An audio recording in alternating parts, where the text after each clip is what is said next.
Plainverse and Claire Martin, good afternoon. Welcome to the live stream, everyone. We're live at Newcastle Airport and we've got an exciting evening of plane spotting ahead. If you can let me know that the audio and video and everything's working, please, that'd be awesome. Got 2 Airways 737 MAX Golf Tango Uniform Mike Hotel just landing here on runway 25.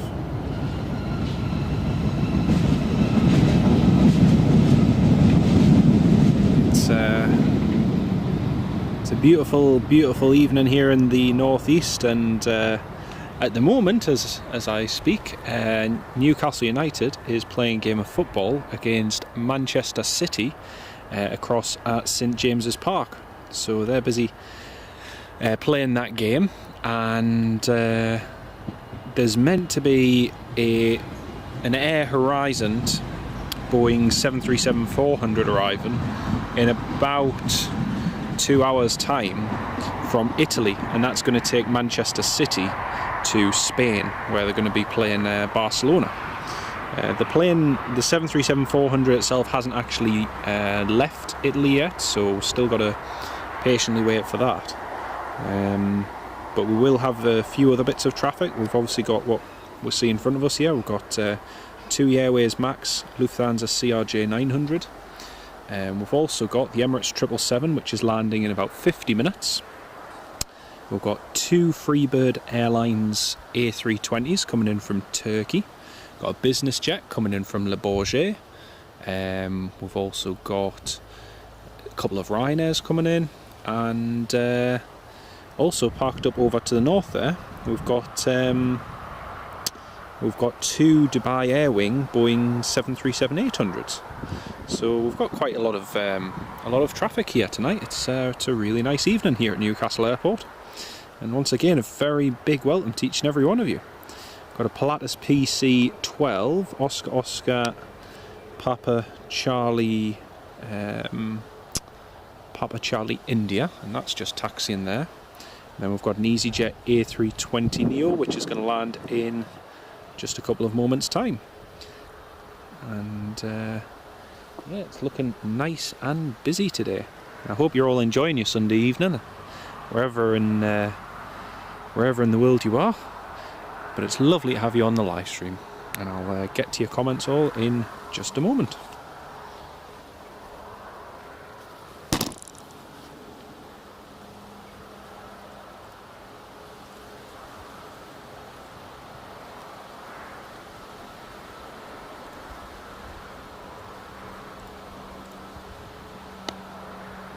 So, Robert Hadfield, very good evening, mate. Welcome to the live stream, and to everyone else as well. I'm just going to quickly get my phone open. It's lovely to have you all with us. Paul Eddy, good evening, mate. Great to have you with us. How are you keeping? I hope you're doing well, mate. North Sky Aviation, good evening from Concert. Hello, mate. Callum, good afternoon. Great to have you with us. Callum, good afternoon. Wayne Hart, Sean, lovely to have you with us, mate. And Steve Marchant, this plane's for the poor souls waiting to go to Tenerife, supposed to have left it. Oh, right, that explains it. That explains it. I saw it was due in before, and it pinged up on flight radar, that 2 Airways 737 MAX, but that explains it. Right, here's the EasyJet A320 Neo, which is arriving from Bristol. Golf Uniform Zulu Hotel Whiskey. And Julie, hello from Johannesburg. Welcome to the live stream. Great to have you with us. There we go, and that's the Neo just touched down there. And in the background, we're going to have the Lufthansa City Line CRJ 900 to Frankfurt. That's just lining up behind there. And as I say, the 2 football teams, Newcastle United and Manchester City, are currently playing football down at St James's Park, and last time the scoreline was 3-2 to Newcastle United, and Manchester City managed to reclaim a goal. So yeah, I haven't listened to the rest of the game, obviously, because we had this live stream scheduled from 6 o'clock, but hopefully, if we're live long enough, we should get to see the 737-400 that Manchester City have chartered for their flight to Girona. So, fingers crossed for that. So whilst this EasyJet A320neo is just vacating, Lufthansa is prepared and ready to take off on runway 25. And Mark, 19 Bootsy 68, I will do, mate, I will do. If you're cycling past, give us a wave, mate, or pop by. Be great to say hello. And North Sky Aviation was supposed to be having a look down at Newcastle. Didn't happen today. Ah, fair enough. Fair enough. Like I say, we've got the two Dubai Airwing 737-800s over there, which is pretty cool. Right, let's pan back to the Lufthansa. Heading to Frankfurt. Here it goes. Just rolling along the runway.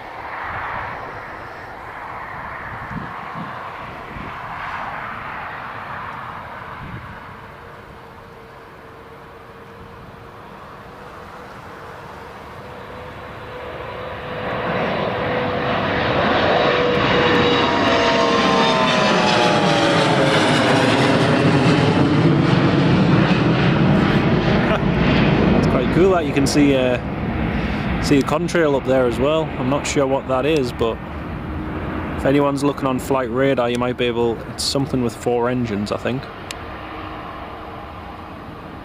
And it's actually quite a nice. It's quite a nice evening for doing overhead plane spotting, to be honest. Right, let's have a look back at what we've got here on the ground. So, like I say, we've got those two Dubai Airwing 737-800s. Alpha 6 Mike Romeo Sierra is parked over there, connected to the ground power unit, so it doesn't look like they're going anywhere anytime soon. But I didn't expect to see them, actually. Didn't expect to see them here at all. I know it is the time of year when the royal family usually comes up here from the Emirates, but yeah, it's quite interesting. Claire Martin 33, thank you very much. Thank you very much. And Neil Russell Hubbard, yes, doing very well, thank you, mate. How are you keeping? Great to have you with us. I hope you're having a lovely Sunday evening, mate. So I'll just swing over here to the right hand side, folks, and you can see we've got a couple of business jets over there as well. You can see the tails over there. So usually whenever there's a Newcastle United game at home, there's few extra biz jets here, and obviously with the new Saudi owners as well, quite often they are at the games, which gives a little bit extra traffic, which is nice. Looks like an A380, it'll be in Emirates. Alright, okay, very good. Lufthansa A340-300 to JFK, thank you, Chris. It's always handy to have someone monitoring Flight Radar 24 who can tell exactly what it is. Makes all the world of difference. And Bob, I tuned into your live stream, your FS 2021. I tuned in for a little bit, mate, but there was nobody there for a while, so unfortunately I had to drop out to pop down here, I'm afraid. But yeah, the quality and everything of it is really impressive, and the little information bar at the top is really good as well, so keep up the good work, mate. Keep it up. Right, here's the Pilatus PC-12 just lining up, runway 25 now. And again, folks, if you like the live stream, feel free to share it with anyone you know who might enjoy watching it. We're going to be live for about 2 or 3 hours, and we should catch the Emirates landing and a few other movements too. So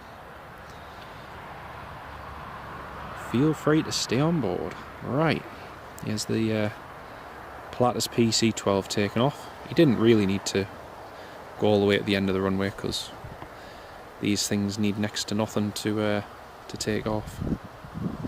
We had a Pilatus PC-12 at Eshet a few times during the pandemic, and it was really impressive to see them using such a short runway. So Here it is, Oscar Oscar Papa Charlie India.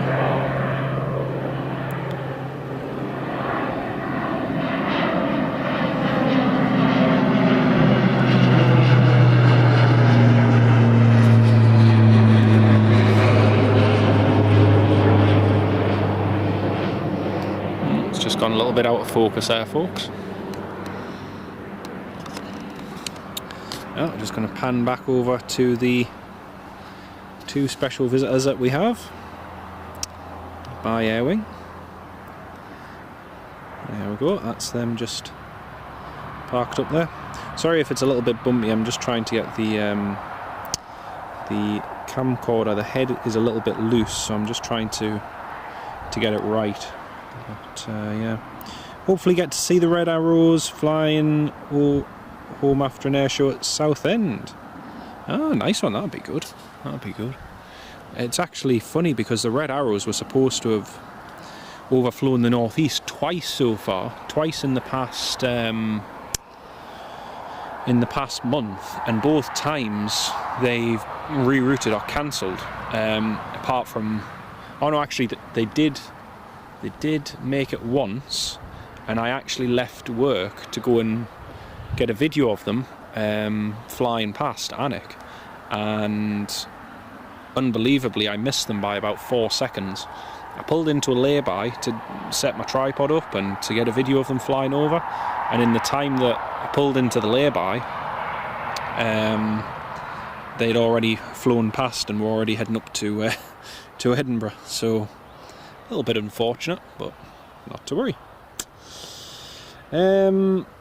We have a business jet which is just about to land now. We've got, sorry,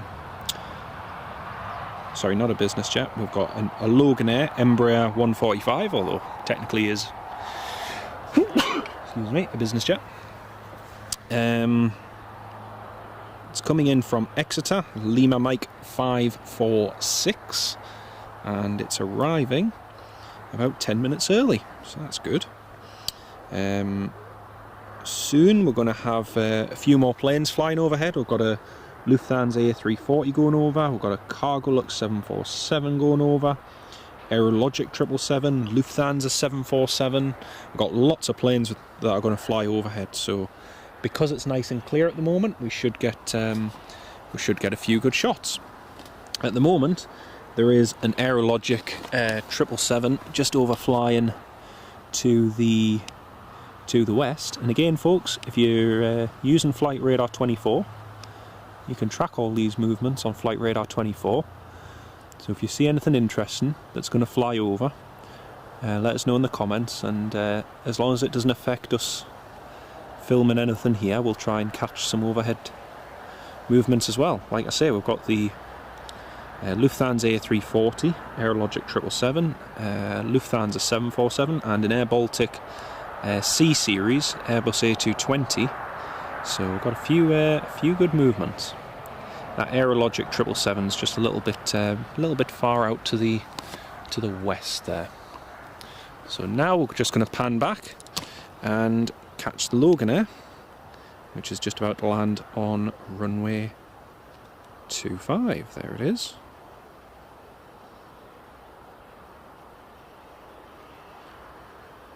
Nicely done. Now, if anyone has flown an Embraer 145 before, you'll know it's a nice, comfortable aircraft. It's ideal for some of the UK regional routes as well, because Loganair operate quite a fair few of the regional routes. And oh, tripod's just gone away from me a little bit. There we go. That's better. So it's quite a popular little aircraft. It's flown many years, previously with British Airways, City Flyer, Express. So that used to connect various places up and down the UK. And more recently with Fly BMI, the regional arm of British Midland International. And then once that regional airline went under, Loganair took over their crews and aircraft and basically put them to work the week after they went under. So it's worked very well now for Loganair for a good few years, and as you can see, they're resplendent in the Scottish Airlines livery. There's a BBC series following the life of some Loganair cabin crew. I think it's a 10 or 12 part series, and yeah, it just covers the training side of things for the cabin crew at Loganair and various other things as well. It's quite interesting, to be honest. So yeah, again, we've got the Emirates, which will be due in about 30 minutes.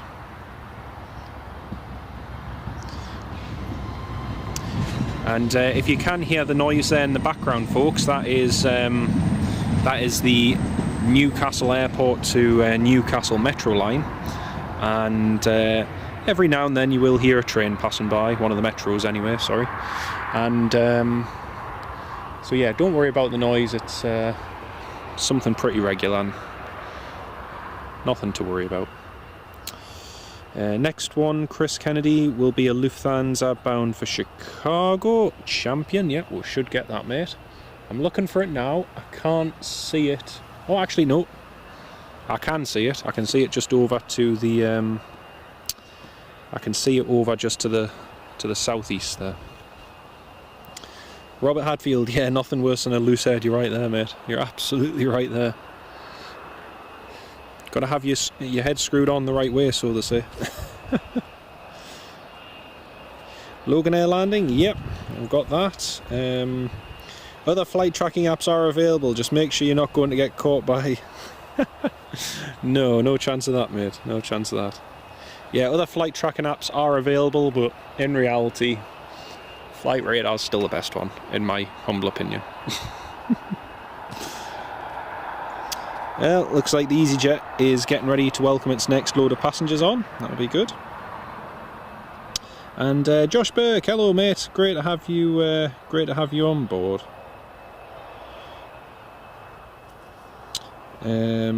Steve Marchant, any news when Emirates restarting their daily flights? Well, they're already at five times per week. So, yeah, to be honest, it's probably only going to be another few months, if that. They might leave it for the winter and just keep the schedule the way it is, and then maybe go daily around springtime. So yeah, we'll see how it goes, but the airline is bringing back the original schedule. So from October. From October, Emirates will land at 11 o'clock in the morning and depart at about 1 o'clock, 1:15 in the afternoon, which was the original schedule before the pandemic. So it's a good bit of news. But as regards the daily flights, I'm hopeful that we'll see that in the next, at least within the next 6 months at the latest. I think it was last year the airline had already drawn up plans to have a double daily flight on certain days to Newcastle, and it's very likely that that is still going to happen. But I think the likes of Glasgow needs to get a few more frequencies first before we see any such thing here at Newcastle. But again, watch this space. We'll see how it goes. I can see there's about 70 of you all tuned in at the moment, so again, a very good evening to each and every one of you, and it's lovely to have you on the live stream. It's really great to have you with us. We've got Lufthansa A340, which is just about to go over. The contrail from it has just disappeared, so I might struggle to focus on it, but we'll give it our best shot. Trying to see with the screen as well, there's a bit of a problem.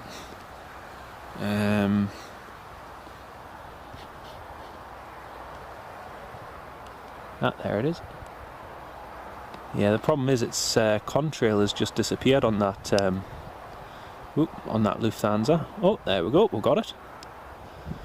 It just shows you how clear it is though, because the autofocus, without me having to manually focus it, was able to pick that up going overhead, so yeah, it's pretty good. Unfortunately, the camcorder is just orientated in such a way I can't do a full Can't pull it back all the way. Just 1 second, folks. I just need to push the camcorder up a little bit. And unfortunately, I can no longer actually see it with my eyes. So yeah, sorry about that, folks. We're going to focus on something else now. Just like I say, the contrails, or the chemtrails, as some conspiracy theorists like to say, have been turned off, so we can't actually see it as clearly. But there you go. Right, so that's the. I'm just going to wind the tripod down just ever so slightly. But yeah, it's a beautiful, beautiful evening here in the northeast. It's about 20 degrees, 22 degrees at the moment. Warm, sunny. Don't think you could ask for much else, to be honest. We've got 2E737 MAX, which is going to be departing to Tenerife soon. Then we've got the EasyJet A320neo, that'll be going back to Bristol. And yeah, a few other bits and bobs.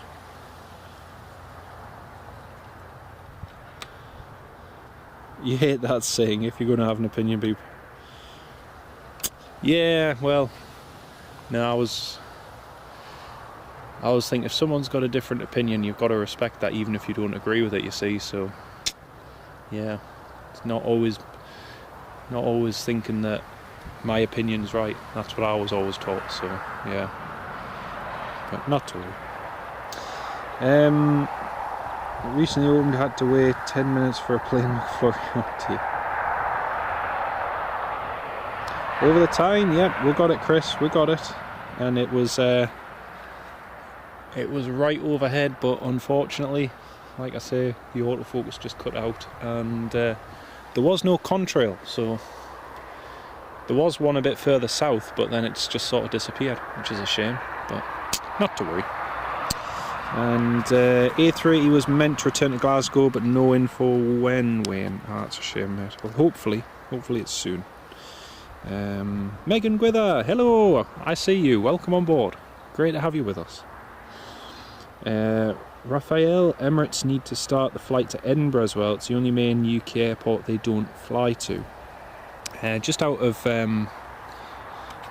just something you might find interesting, Raphael. So basically, at one time, Emirates did fly. They did fly to Edinburgh. However, they cut the service for a whole load of reasons.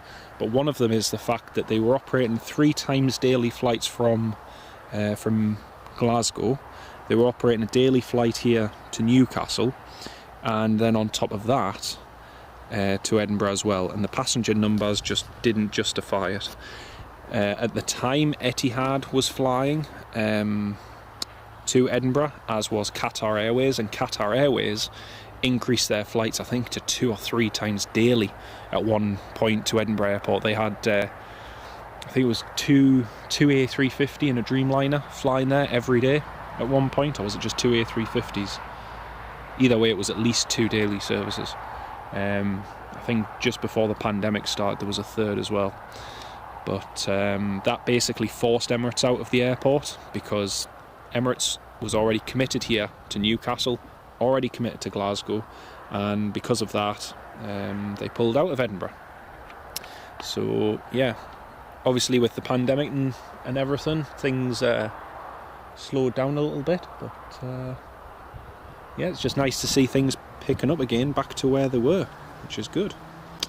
Right, we've got an Aerologic 777 and a Lufthansa 747 about to go overhead, and yes, I can see the Aerologic doesn't actually have a contrail, but the Lufthansa does. So the Lufthansa 747 we'll be able to see flying overhead quite clearly. The first one's going to be the Aerologic 777 freighter, flying from Frankfurt to Chicago. What I'm going to do is I'm going to manual focus this overhead shot, folks, because otherwise you're not going to be able to see very much. So I'm just going to use the Dubai Air Wing as a focus point. I'm just going to manually focus that, and then just going to zoom up to the skies, and we should, in theory he says, should be able to. There it is. There's the Aerologic Boeing 777. Now this is a freighter, for those of you who don't know. So this is part of the Lufthansa cargo side of things, or Aerologic as it's called, and they operate flights all the way around Europe. Oh, I've just lost it. There it is. So yeah, if you think about it, that's still got a good few hours to fly yet. But yeah, my camera balancing act isn't going very well at the moment. There we go, that's a bit more in focus, and that's it, just flying overhead there. Now we're gonna ignore that just for a second and focus on a Lufthansa jumbo jet. So there's a Lufthansa 747 just about to fly overhead, and we'll try and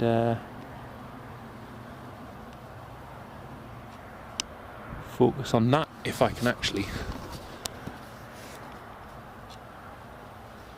see it.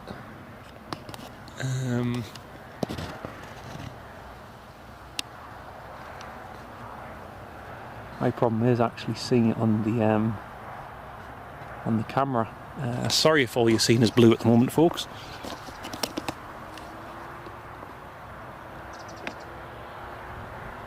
Ah, there it is. Like I say, the contrails just seem to be disappearing a little bit further to the south, so it's quite difficult to actually see them with the sunlight behind me. So there we go. That's the Lufthansa 747, and I forgot where this is flying to. I didn't check the second time round, but it's quite funny with seeing one of these fly overhead, because you think essentially you've got 300 to 400 people just sat there above your head, you know, probably overlooking the scenery, thinking, isn't that amazing? But yeah, it's quite impressive. Right, I'm just going to pan back, folks, because I need to put the tripod up a little bit further. There we go. And we'll zoom back in onto something a little bit closer to the ground. That's better. But yeah, for some reason the contrails are just disappearing over at the moment, so a little bit odd. Right, and we'll keep our eyes out. I think there's another couple of aeroplanes about to fly overhead soon. We'll try and catch them, and as well we've got a business jet just about to come in from Paris Le Bourget. So we'll get that shortly. And Robin Hood Airport at Doncaster is about to go under, allegedly, so there'll be a few routes looking for a new home. That's right, Bob. Yeah, that's absolutely right, mate.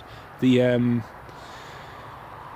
looks like they really are going to go under, because unfortunately the Vulcan to the Sky Trust has announced that they're going to try and relocate the last flying Vulcan XH558. They're going to try and fly it to a new home. If they can't do that, other options are available, such as dismantling it and transporting it via road. But the trust is looking at moving it by flying it, but they need a special CA approval to do that. So we'll see how it goes, but it's a big shame for Doncaster if that really goes ahead, and if the airport does close, it'll be a real shame. So we'll see how things pan out. Like I say, it's a little bit harder for doing overhead shots at the moment, folks. Unfortunately, just with the way the light is and the contrails disappearing. So sorry about that. Aerologic with a Lufthansa 744 on trail. Yep, got that one, Chris. Got that one. Steve Marchant, the TUI flight to Tenerife is your flight in 2 weeks. Hope you're not delayed. Hopefully not, mate. Hopefully not. I've got to say though, TUI is usually pretty good when it comes to delays. They're pretty solid at finding replacements, and yeah, I wouldn't worry too much about it, mate. I think you'll have a lovely holiday, and it should all work out fine. One to the south is Captain Joe in his Cargolux 747 freighter. Hey dear. That's another one of the metros you can just hear going past from Newcastle Airport to the actual town, down to Newcastle. So what else have we got coming up shortly? I'm just having a quick look on flight radar.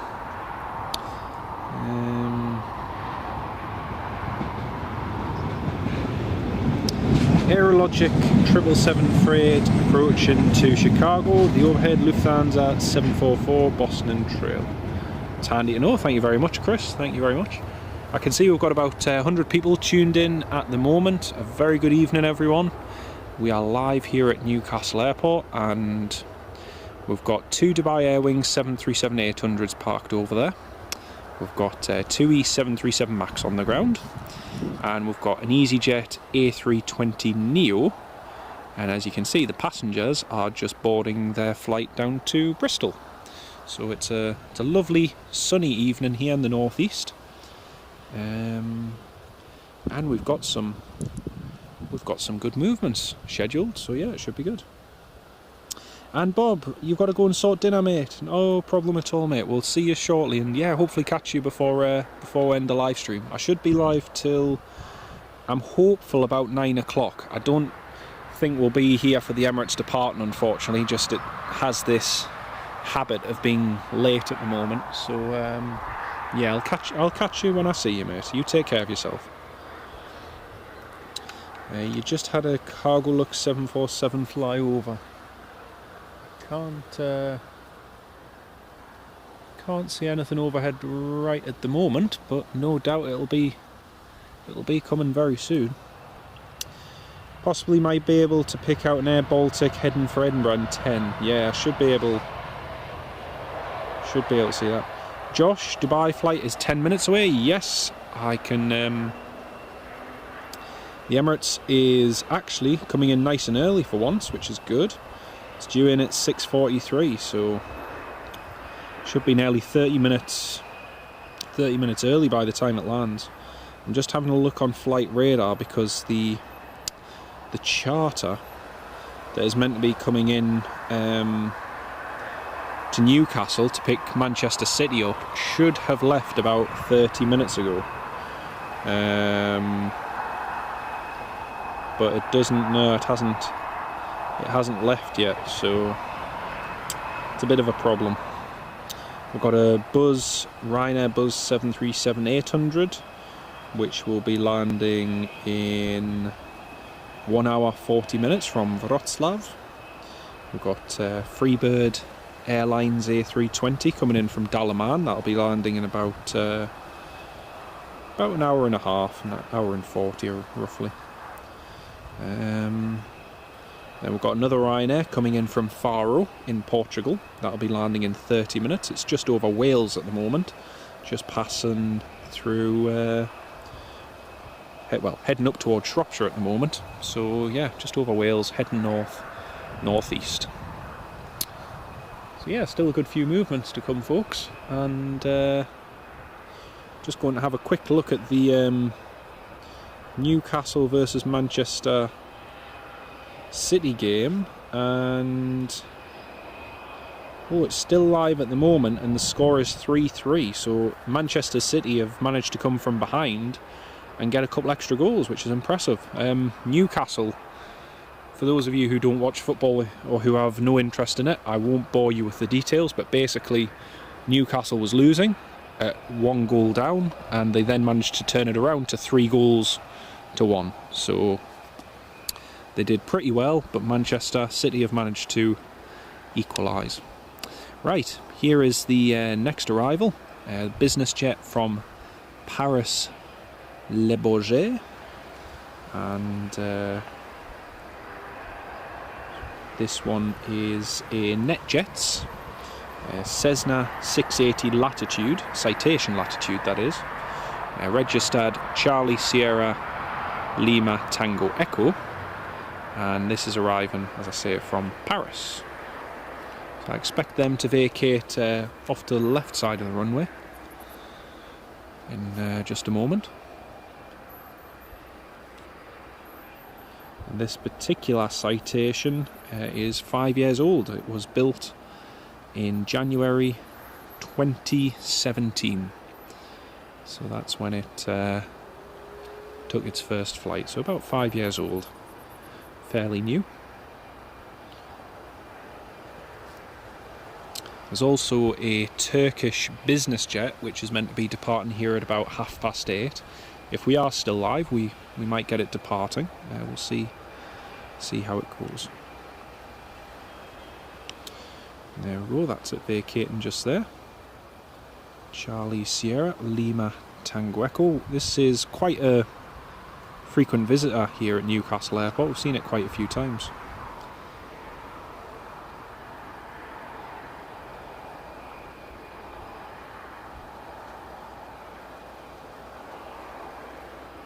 And it's just taxiing there to the Samson apron. That's located at the south of the runway, and this is predominantly where most of the business jet operators, VIPs or executives, they always tend to park their aircraft down at this side of the airport, so it's always a more popular place to go. As you can see, there's already two other business jets there, the one with the black tail and then one over there with the white tail there as well. Two Falcons, I think they are. So that's that citation landed anyway, and we're just going to pan back over to the action here on the apron. And the EasyJet looks like it's almost ready to go, so that shouldn't be too long. The Emirates Boeing 777 from Dubai is just a few minutes out now. It's about to approach Durham, so yeah, that shouldn't be too long now. The Air Baltic, which is flying overhead, I can see, but unfortunately it's going in between little bits of the contrail overhead, so it's not easy to make out. So we're just going to stay focused on the action that we can see here on the ground. You can see there's over 100 of you tuned in at the moment. A very good evening to each and every one of you, and it's great to have you with us. Darlow Scott, is it 9H Zaz? Oh yes, there it is. Oh, it's coming in from Southend. Ah, right. Thank you very much for that, mate. I got the complete wrong 737-400. Thank you very much for that information, mate. I thought it was the one in Naples. There's an Air Horizon 737-400 down in Naples at the moment, and for some weird reason I thought that was the one coming to pick the team up, but it's not. It's 9H Zaz. Thank you so much. It's approaching Leeds now at 28,000 feet. It's a 30-year-old 737-400, and it's coming to pick up Manchester City, the football club. So yeah, we should see that very, very soon, which will be good. So yeah, that's brilliant. Fantastic. Thank you for pointing that out, mate. I'm chuffed. Really chuffed with that. Right, the Emirates Boeing 777 is just down to the south of the airport now.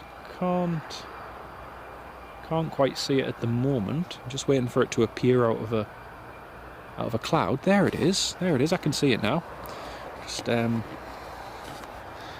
just in between some of the cloud over there. Where is it? There it is. There's the Emirates. Just popped out of the cloud. And that's flying just over, heading towards Sunderland now, and it'll be turning onto the approach in a minute. Glistening in the evening sunshine here. It's lovely. And that's after a 6-hour, 49-minute flight all the way from the United Arab Emirates. It's a really special flight for the Northeast and a very popular one as well. So yeah, it's great.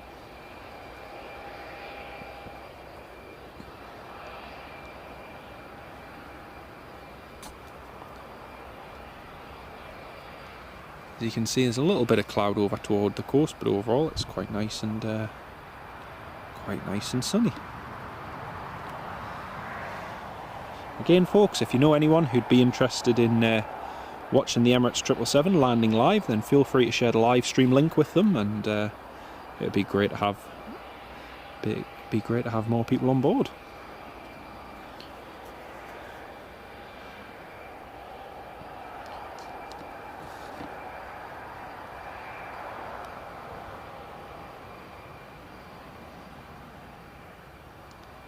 You have a Newcastle. In Australia. Yes, that's right. That's right. There is a Newcastle down in Australia. We quite often get the one here confused. Well, people confuse it with the one in Australia, believe it or not. So.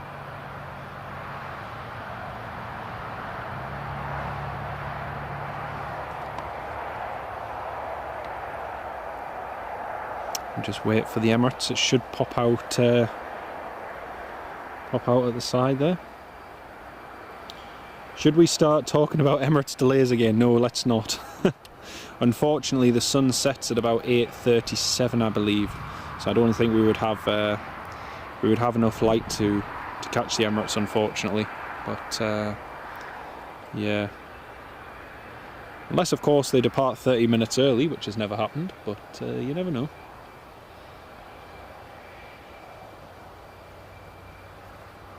Final score 3-3. That's good. That's really good. It's got to say, this time last year, Manchester City was absolutely, hammering the likes of Newcastle United, and for the team to now be in a position where they can actually compete is really, really impressive. It's a really good job by the team and the manager. It's very impressive. A win's a win, a draw's a draw, and a loss is a loss. But it's really good. You're from the future, oh dear. Air Baltic, yeah, we just missed that, mate, unfortunately. And here's the Emirates just about to turn on to final approach. That lovely sweeping left-hand turn over the coast. And if ever you get the chance to walk along the Newcastle coastline, if you go around Whitley Bay or Tynemouth, it's always impressive to see the Emirates from there. Just to see this big bird flying parallel to the coast and then make a sharp left turn in towards the airport. It's super impressive to see, and you can see them do it, in the likes of London and so on over the Thames, but it's just not the same as seeing it turn in over the North Sea. It's really impressive. And Tabine, hello, welcome to the live stream. Great to have you with us. And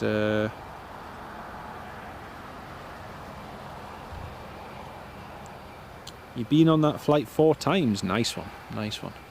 You can see the gear has just been extended, the wheels are down, and the aircraft is now making its final approach into Newcastle International Airport, which is brilliant.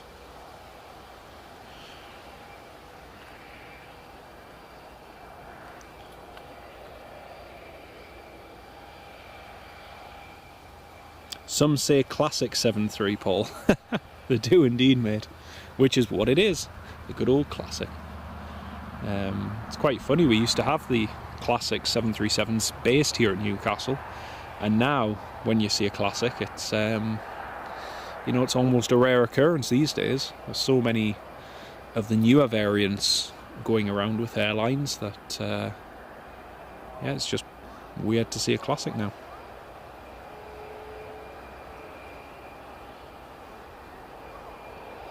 So we are just a few minutes out from seeing the Emirates 777 touchdown here at Newcastle International Airport, and soon we'll have a Freebird Airlines A320 arriving from Turkey.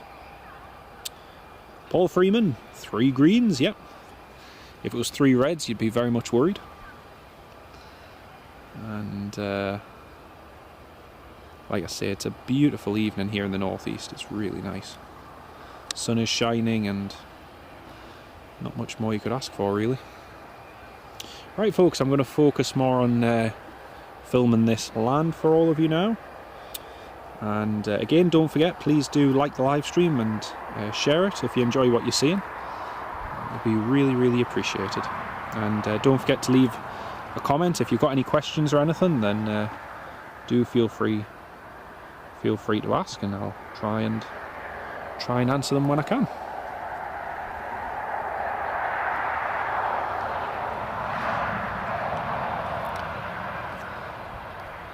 Right, here comes the mighty triple.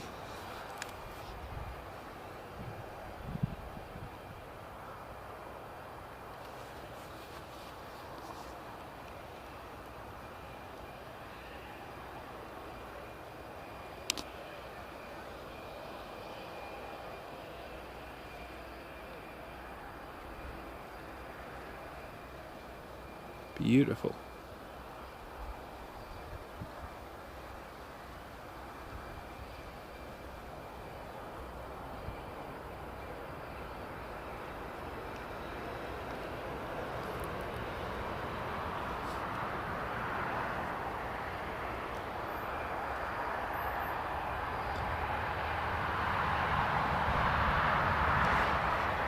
Such an amazing plane still to see at Newcastle. Doesn't get old, never gets old. And here she is, about to vacate at the end of the runway.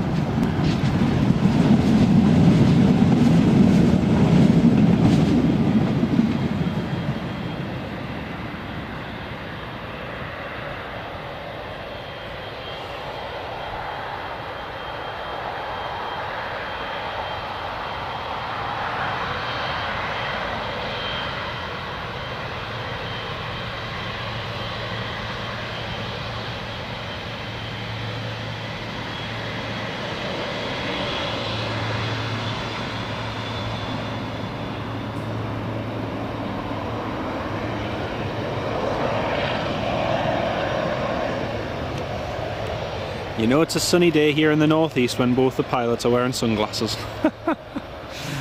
Oh dear. Beautiful. And again, that's nearly 30 minutes early as well. Perfect. I've got a lot of United Arab Emirates influence here, as you can see. 2 Dubai Air Wing 737-800s and the beautiful Emirates 777.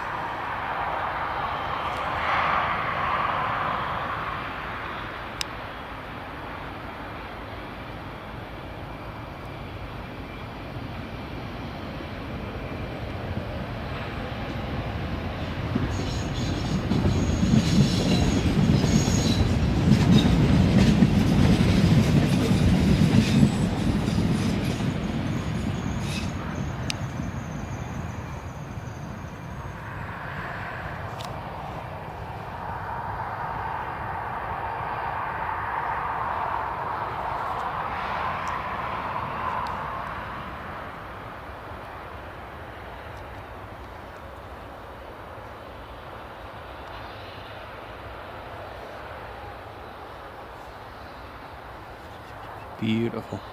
Sunlight really does make it. It's not the same when it's grey and miserable. Although saying that, more people tend to watch it when it's grey and miserable.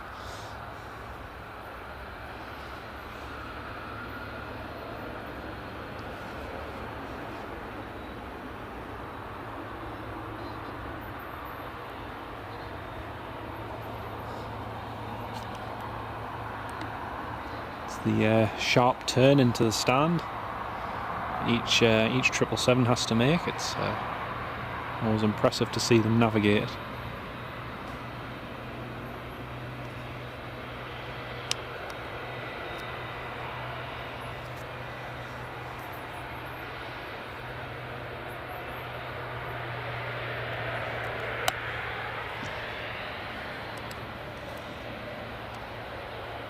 Alpha 6 Echo Papa Quebec. Again, it's another one of those 777s that's been in quite a few times.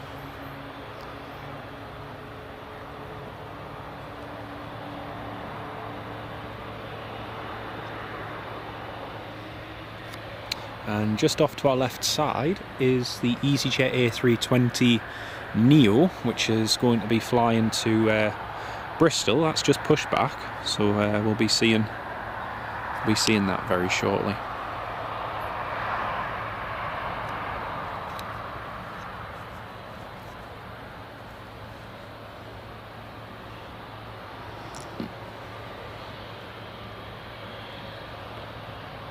And see, there's about 200 of you tuned in at the moment. Very, very good evening to each and every one of you. It's lovely to have you on board.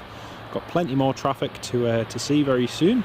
JoshBosch.uk, big shout out, mate. How you doing? Great to have you with us. And welcome to the Northeast. Hope you're keeping well, mate. It's lovely to have you with us. Yeah, it was good. It was a good landing. It was really good. FedEx in every weekday with the classics. Yes, it is, but not passenger classics. Passenger classics that people can actually fly. I think Jet2 have now got Jet2 now have one of their, or a few of their 737-300s flying out of Leeds Bradford now. So yeah, there are some that you can still get on board as a passenger, but the majority are pretty much consigned to freighter rules now, flying cargo. But yeah, well, that's the engines just being shut down on the Emirates 777. The stairs and everything are just about to be attached, and refueling is about to begin. The aircraft is on stand approximately 30 minutes ahead of schedule. So yeah, it's good news. It's really, really good news. The football charter, the Air Horizon Boeing 737-400, is not too far away now, and we'll be seeing that land in just a minute. And again, they will be taking Manchester City down to Spain for a game against Girona. Sorry, a game against Barcelona. They're flying to Girona, but they're playing against Barcelona. That's right. Hillsding, be weird to see the new Gen 777 folding its wings to taxi, and yes, that is going to be interesting. Although there is some train of thought that Emirates may not use the 777X to Newcastle, that they may even use the Dreamliners. On the other hand, Newcastle provides Emirates with quite a good bit of cargo capacity, so we'll just have to see how it goes. Just have to see. Made in Dubai, reunited in Newcastle. Absolutely.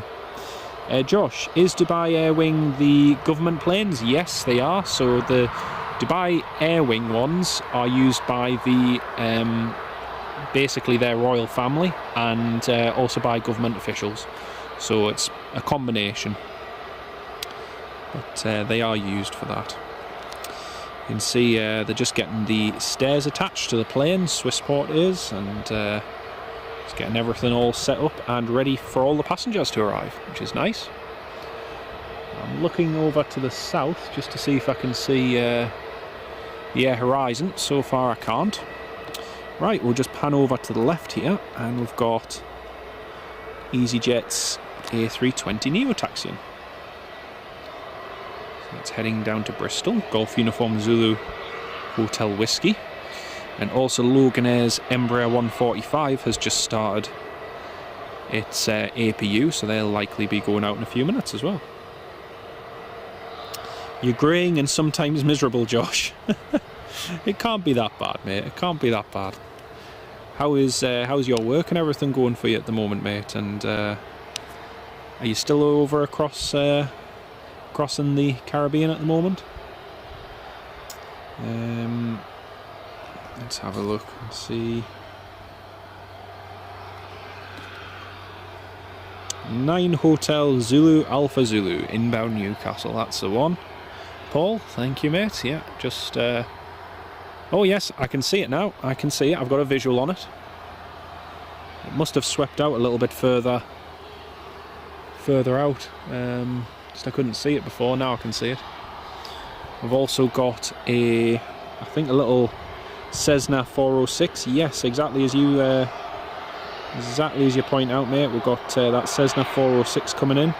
Then we've got the Freebird Air A320. That's just going to be in a few minutes. It's over toward Northallerton. Then we've got a Ryanair 737 inbound, and that's just over a few miles to the south of the Freebird. So we've got another few inbounds due in. The EasyJet is making its speedy taxi along to the runway.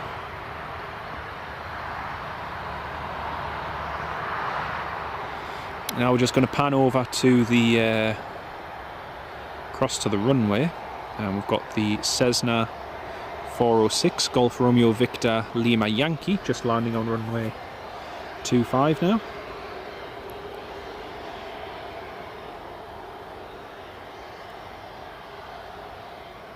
Inbound from Southend, sorry.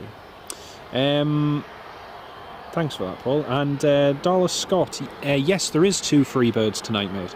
We've got one from Antalya and one from DALAMAN. The first one is landing in, like I say, about 10 minutes from now. The other one is about an hour away. So, yes, we do have the 2 of them coming in tonight. Josh, still in the Bahamas, not an island with any interest in aircraft movements. Oh, that's a shame, mate. That's a shame. Yeah, it's you do appreciate it when you get an airport with good aircraft movements. To be honest with you, I hadn't. I sometimes find I take Newcastle a little bit for granted, and it's not until I go to certain other airports and you see, you know, how little traffic in comparison that they have. You really do appreciate just how much we have here. You know, we've got small VFR traffic, we've got military traffic that comes in and out of here, civilian ones, and you know, just an overall nice mix of aircraft. It's really good, to be honest. And there we go. That's the 406 just taxiing in there. I think I'm going to lose it behind the hedges.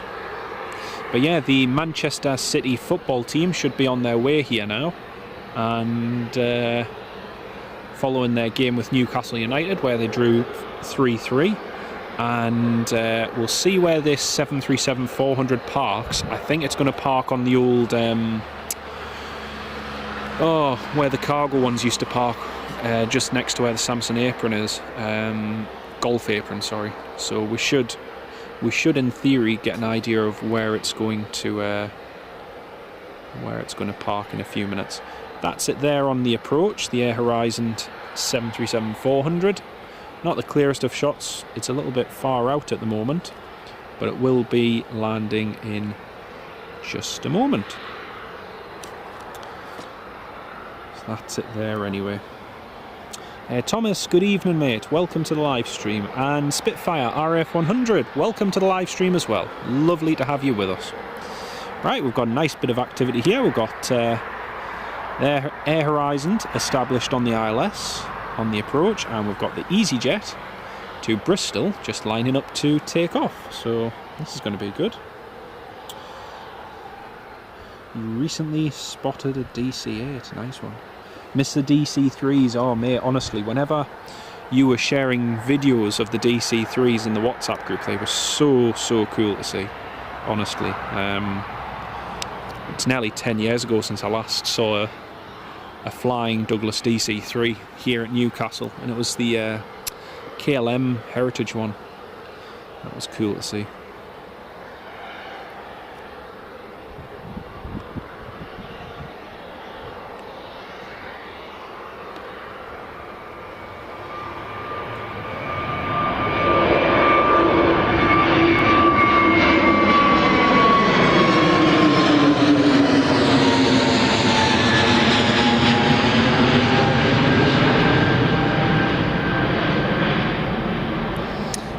Folks, that's the Air Horizon that's the EasyJet just departed. Next we've got the Air Horizon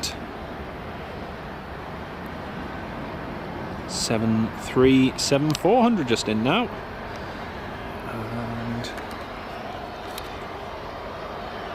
I'm going to quickly get the other camcorder focused in on this.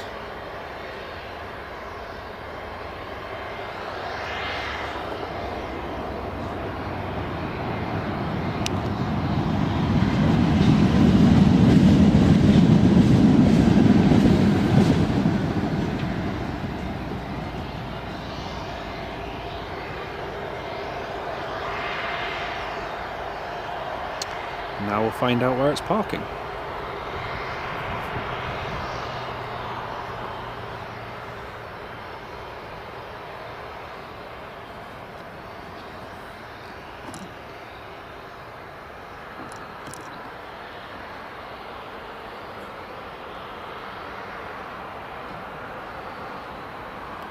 I think it will be vacating to the left, in theory.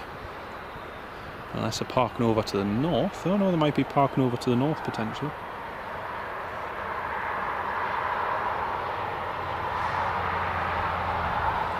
Oh, they are. They're heading over to the north side. Oh, interesting.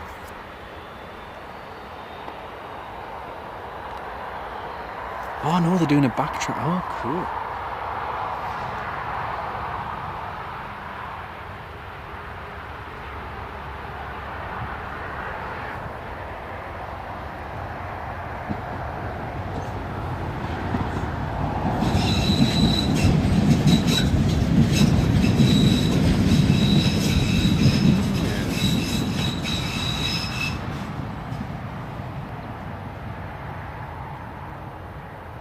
That's okay. They are parking where I thought they were going to park, but they've just obviously been given clearance to make a 180-degree turn, backtrack down the runway and then vacate, so that's pretty cool. It would have been nicer if they taxied all the way down at the end of the runway and done it, but you know, you can't have everything.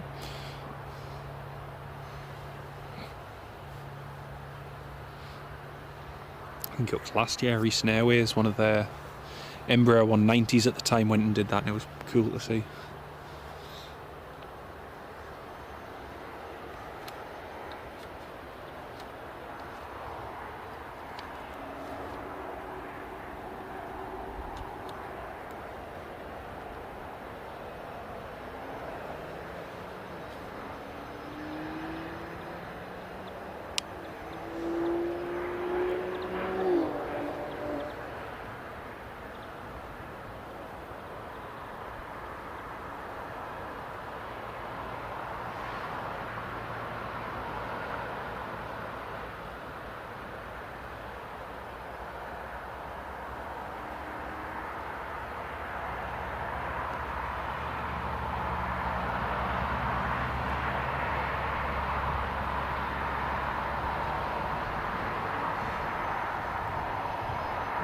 Go, and that's the like I say, that's the Air Horizon 737-400 9 Hotel Zulu Alpha Zulu, here to take Manchester City Football Club down to Spain. And we'll just see whereabouts they park, or should I say which direction they're going to park. Looks like they're going to be parking nose in. Yep. So we're probably not going to be able to see the team boarding from here, but at least we'll get a good shot of them taxiing out, hopefully. The Loganair Embraer 145 is just starting its engines up now.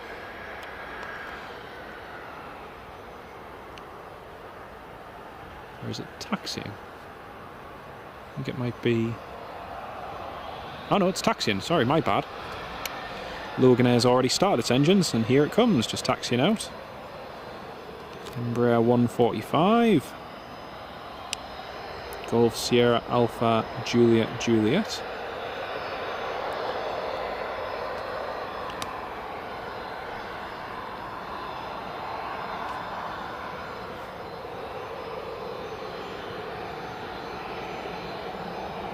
And shortly, folks, we're going to have Ryanair 737 and a Freebird A320 landing on runway 25. So that'll just be in another few minutes. I'm just going to quickly look in the comments section, and again, if you've got any questions, comments, etc., feel free to keep them coming. I can see we've got over 200 people tuned in at the moment. It's great to have you all on board. Welcome to the live stream. And if you're just joining, we've seen Emirates Boeing 777 land from Dubai, and we've also got an Air Horizon 737-400 Classic, which is here to bring Manchester City down to, or take them down to Spain even. So yeah, nice full flap shot. Thanks, Paul. Chris Kennedy, stand 25. I stand corrected. I usually, for the football teams, they like to do it over to the south side of the airport normally.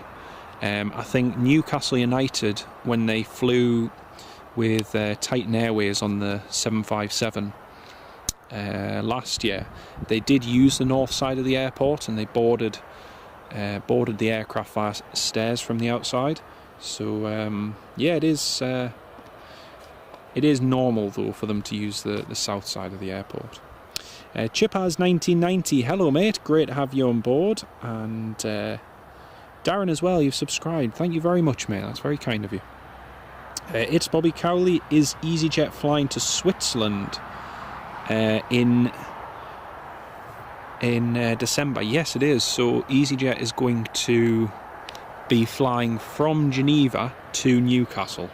So even though it's been put as a route from Newcastle, the route is in fact going to be operated from Geneva to Newcastle. Most likely by a Switzerland, or yeah, sorry, I should say a Swiss-registered Airbus A320 or Airbus A319. This route in particular, it was always quite a popular one for EasyJet, but obviously when they axed the base here at Newcastle, we lost pretty much every single route. And now the low-cost airline is trying to crawl its way back into Newcastle, but other airlines such as Jet2 and Ryanair have already tried to establish a good foothold here because EasyJet left. So it's not going to be easy for them to bring a base back here, I reckon. We'll see these jet in 2 minutes. Yep, we got that departing.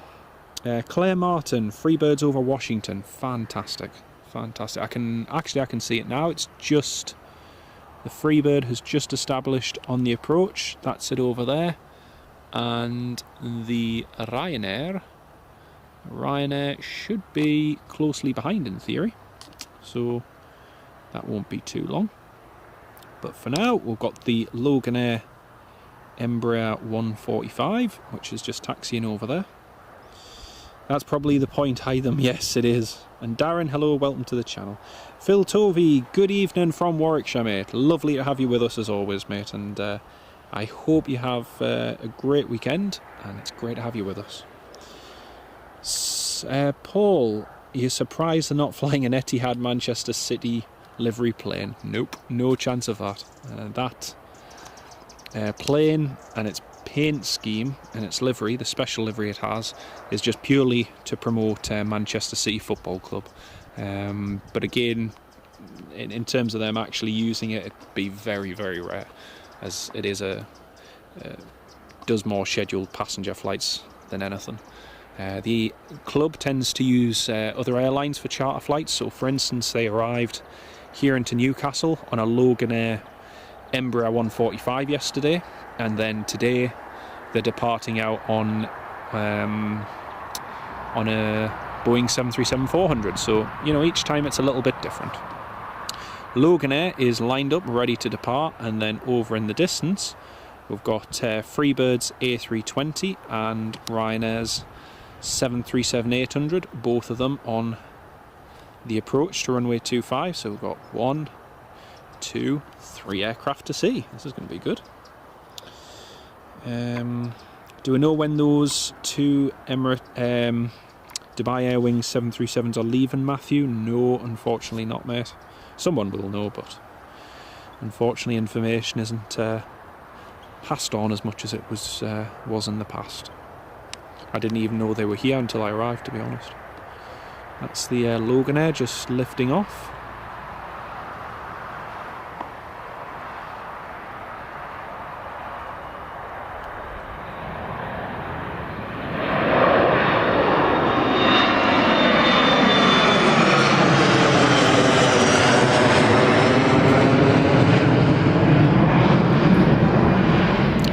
That's Loganair up and away, and now we're going to pan back to the approach to catch this Freebird A320 landing. all the way from Turkey, or Turkey as they like to call it now.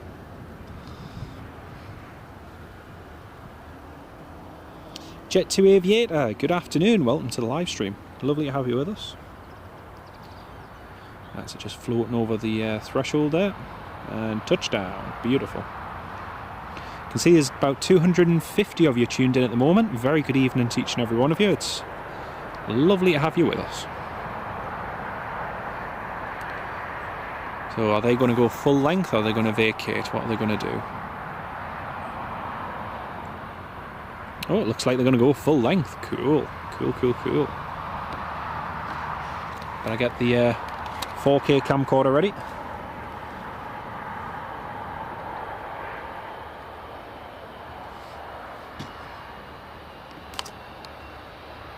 I always love it when they go full length along the runway. It's much better.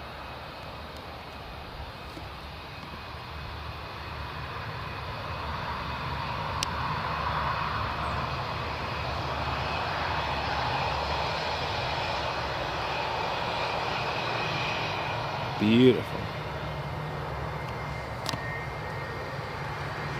Beautiful. Tango Charlie Foxtrot Bravo Romeo Airbus A320, as you can see from the back there, of Turkish airline Freebird, and they're based in Turkey.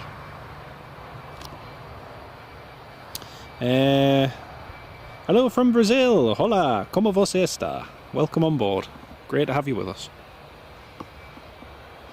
Shortly, folks, we're going to have that TUI Boeing 737 MAX. That's going to be flying off to Tenerife. That's going to be departing in just a few minutes. And next to land is the Ryanair 737-800 from FARO. Archie Rigby, hello mate, great to have you on board. How are you doing up there? Are you still just about surviving? I hope you're having a lovely week's holiday, mate. And all the family as well. Yeah, it was a lovely landing. It was really, really nice landing. Yes, keeping very well, thanks Darren. Doing very well, thanks indeed, mate. And Zane, hello, welcome to the live stream. Turkish delight. Turkish delight, it is indeed. Buy one, get one free. Oh, we're just about to miss the Ryanair. Almost, almost, almost. Came in a little bit quicker than I thought it was. There we go, and that's them just touched down.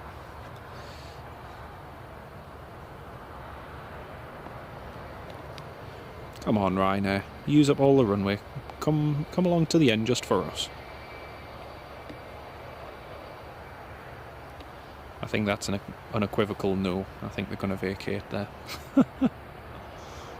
Oh well, it was worth asking.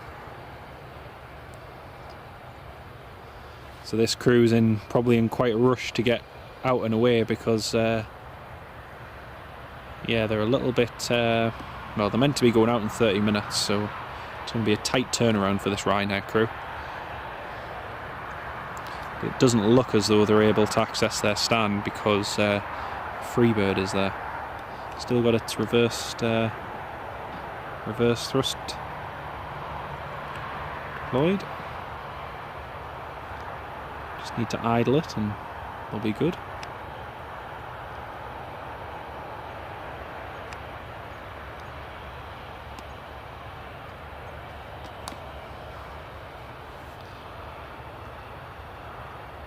There we go. And Alan, good evening from Manchester. Man City fan. Oh, champion, mate. Well, hopefully we should see. We should, in theory, see the team depart in about an hour and a half. So yeah, stick around and hopefully we might see them. I think oh yes, it is. The TUI Airways 737 is just pushing back now. I can see the tail. So that's what these are all waiting for. So the Ryanair and the Freebird are waiting for this TUI 737, which is just pushing back there. I think, is it Mike Juliet?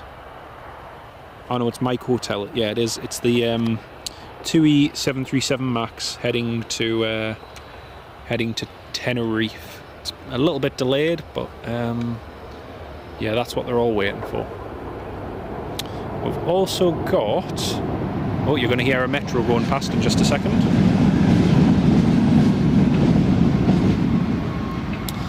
We've also got a Cessna, I think it is, by the looks of it, that's just getting ready to depart.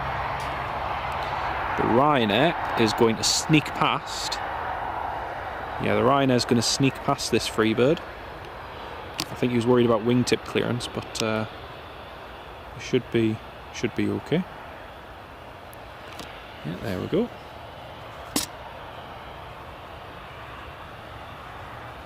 You're on an 123. You were on an Embraer 190 not long ago. Very nice indeed. It's one aircraft I've still not flown on yet. I've flown on an Embraer 175, but I haven't flown on the Embraer 190. So yeah, hopefully one day. I've actually booked twice to fly in an Embraer 190, and both times the flight was changed. Air France and Ukraine International Airways. So yeah. Estimated time of arrival for Wrocław Ryanair delayed till 8:10. Paul, thank you very much for that, mate. Do you think that with the new business person at Newcastle Airport we might get an Emirates freighter aircraft if the runway would be too short? I don't think we would, to be honest. I think there's plenty of demand, but there's not enough demand to justify you know, a 777 freighter on its own. I don't think so, but you know, you never know. Stranger things have happened at Newcastle. I don't think anyone imagined years ago we would have an Emirates 777 every day, but you know, stranger things have happened.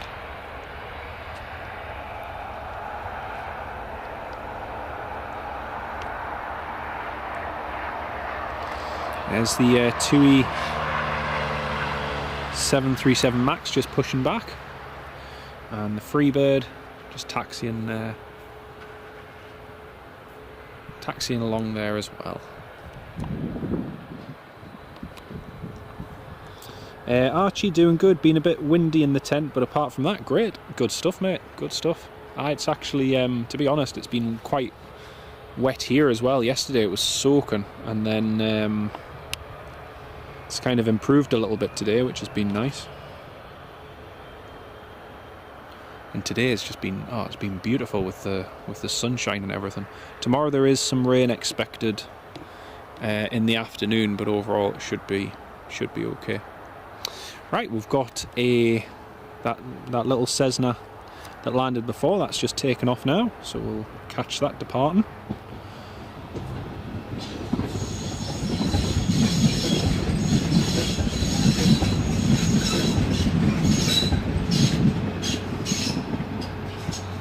It's a nice low takeoff.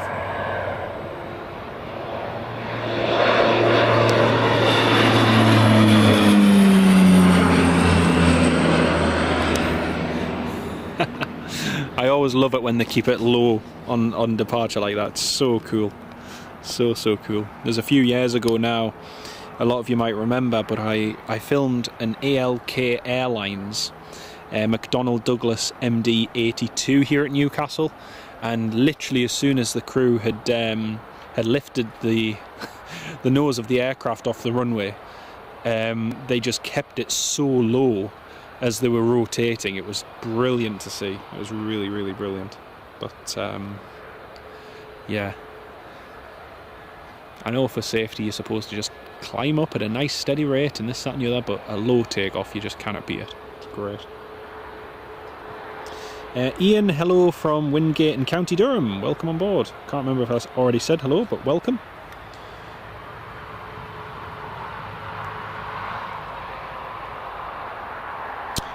O'Farrell flying on Friday to Palma de Mallorca with TUI. That'll be good. That'll be really good.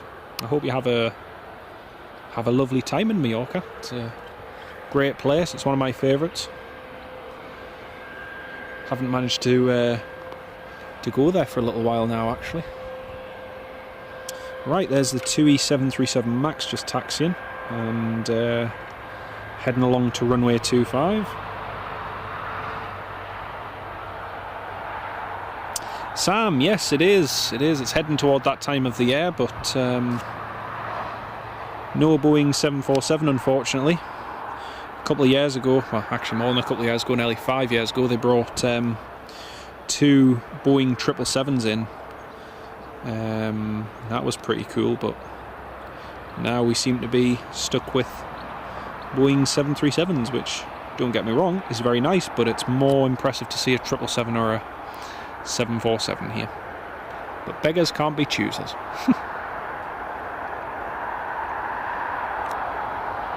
So this flight should have departed about 3.5 hours ago, and it's going to be a fun old flight down to Tenerife, because we'll be arriving there just as it's getting a little bit busier. So yeah, I feel sorry for the passengers on that one. Which days do the 787 operate? The TUI Boeing 787 operates, I think, is it Wednesdays and Saturdays, certain other times. I couldn't honestly tell you the exact days and times, but it tends to be early morning, either to Cancun or Orlando and so on. But yeah, they do operate at least 2 to 4 times a week here, usually positioning from Glasgow or Doncaster. So yeah, it's pretty good.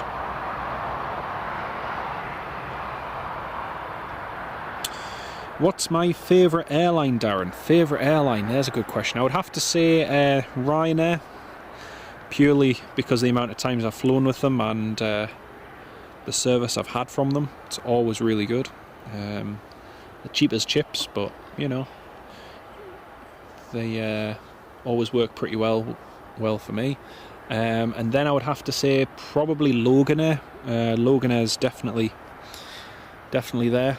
The airline has a really good network. It's got really friendly staff, and yeah, overall it's just a really good UK airline. So yeah, it's pretty good. Archie, rain just as well will be heading back. Yep. Actually, yeah, that's a thing. It had to rain on the day that you were heading back, didn't it? I hadn't thought of that, but if you stay up in Scotland for a few more hours, please, that'll give me enough time to get my work done outside tomorrow, and then if you come down from Scotland after that, then no problem.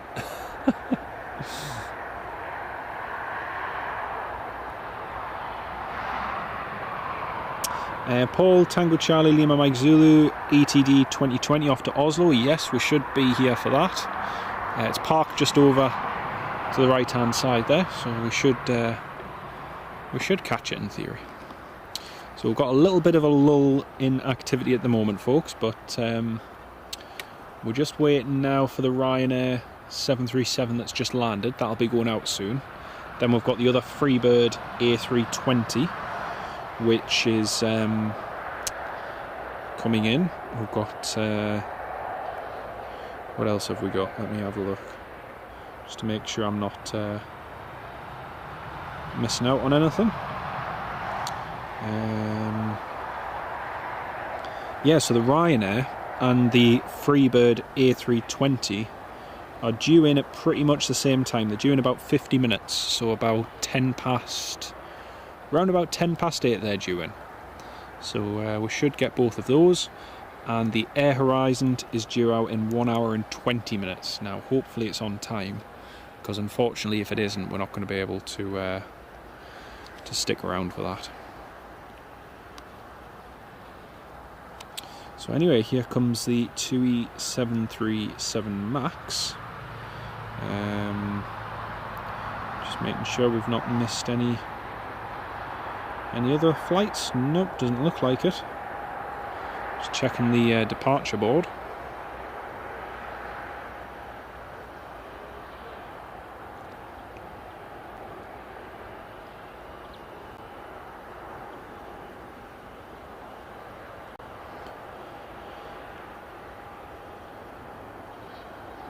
The EasyJet, I've just realised the EasyJet A320neo which departed to Bristol, actually departed 1 hour and 23 minutes late. So EasyJet seem to have this habit of having flights delayed at the moment. It's pretty bad, really.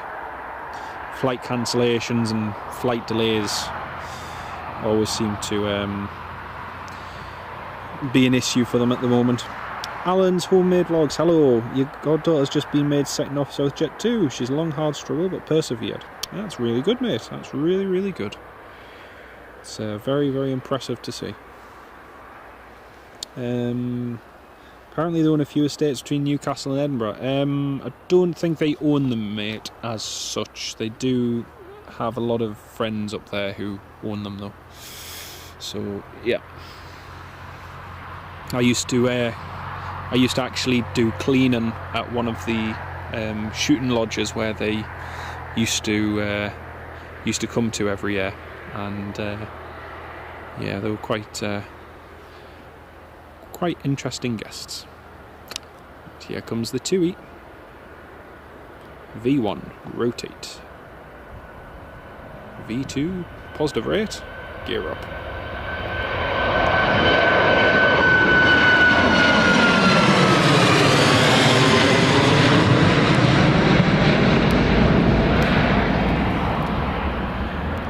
Very nice. Very, very nice. Right, let's zoom in on the Ryanair 738.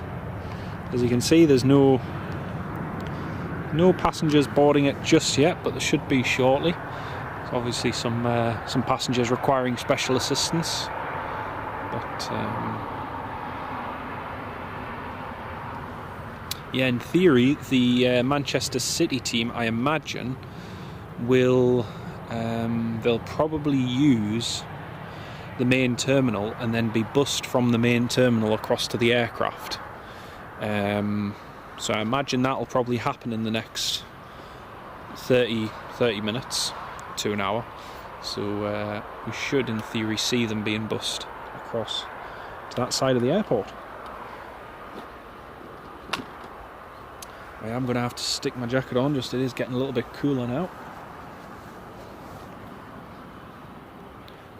But still a lovely, beautiful, sunny evening here.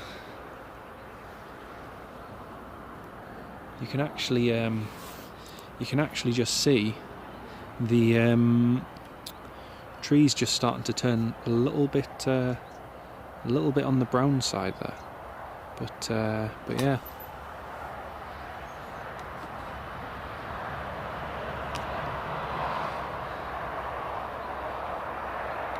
Right, folks, I am just going to keep that running there for just one moment, and like I say, shortly we'll have the Emirates Boeing 777, which will be going in just a second, and also the Air Horizon, and that bus over there should, in theory, be the one that goes in just a bit. That's it. That's the one. It's the all-electric one that usually goes anyway. And then over there you can see the fuel pipe and everything's all connected, and it should be in progress just about now, folks. So I will be back with you in just 1 second. Just 1 second. How are you doing, mate?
just that, pretty much. It's, you can have a look at it.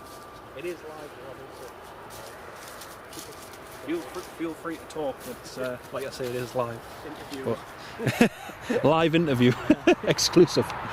It's basically just that, connected into an HDMI video capture cable. And then I use an app in here called, got 270 people still tuned in. Got this USB camera Pro, and then you put all your YouTube information in on that. But I have to set it live from the laptop. I can't press go live on the phone. So, but no, it works pretty well. I used to have it plugged. I used to have an HDMI cable plugged from the camcorder into the laptop, but then I was dependent on the battery on that, and it would just die after like 40 minutes. So this, though, I can do 4 hours with. The only downside is you can't charge your phone. I was up last week and I was hoping to see that, and then I realised it was right late. Typical. You seen the Air Horizon 737s in? From Man City. Oh, I heard you say that. It's just landed. I thought it was coming from Italy, but it's come from Southend. Alright. So I was like, I didn't realise there was one there. Just answer a couple of comments. Going to Tenerife with 2 should be good.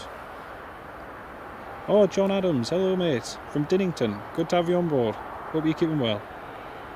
And Paul Freeman, yes, there are autumn colours everywhere. It's that time of year again. It's quiet now though. It's just.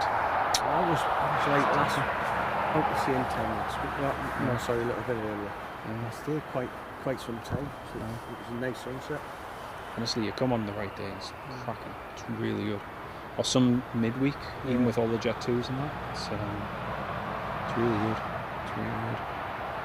But I'm looking forward to when we get that back at the original time. 11 o'clock again. I was looking at prices for November to go back to see my mate and in Thailand. But the prices are just insane. Oh, the cracker, some of them. Like over 1,000 to fly economy. Just economy, yeah. So when I used to fly from Schiphol in business class, it was like 1,300 quid. You think for the extra 200, it's better just to jump across and then go with KLM from there. It's mad. But it's like my uncle. I was going to visit his son across in Thailand, and again, like economy fares, you know, he's talking now a couple of grand, even for the end of the year. It's crazy. It's absolutely crazy. But, it's alright. Just need them to come down a bit. Helen Casey, how do you tell the difference between a Max and an 800? Basically by the split scimitars on the wings and also the engine size, pretty much. They're pretty easy to spot the difference, really. They're pretty easy to tell. We've got Freebird A320 coming in, and we've got Ryanair 738, both over Norwich. So it shouldn't be too long. So how long does it take you to cycle here, roughly? How long? About 50 minutes. It's pretty good. At the most 55.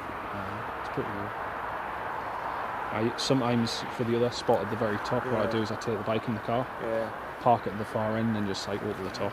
I know it's a bench now up there. I seen someone put that there the other day, Your name's still engraved in the fence. First time I ever noticed that, I was like, let's have a look on YouTube. That's what I want. Yeah, it was great. It was absolutely great, man. But, now you'll have to get yourself back into it. It's well worth it. I think I put more stuff on like Instagram now. Like I've done a couple of live takeoffs, you know. Yeah. A couple of people watching. It's brilliant. I will admit I have done that on WhatsApp a couple of times. So my son likes watching, so that's good. So when I've flown across Amsterdam, I said, well, I'll do a live takeoff and just do it and take cuts. Yeah, it's a good show. It's always fun when you come back and land here, because before you get to Tynemouth at about 10,000 feet you get full forward.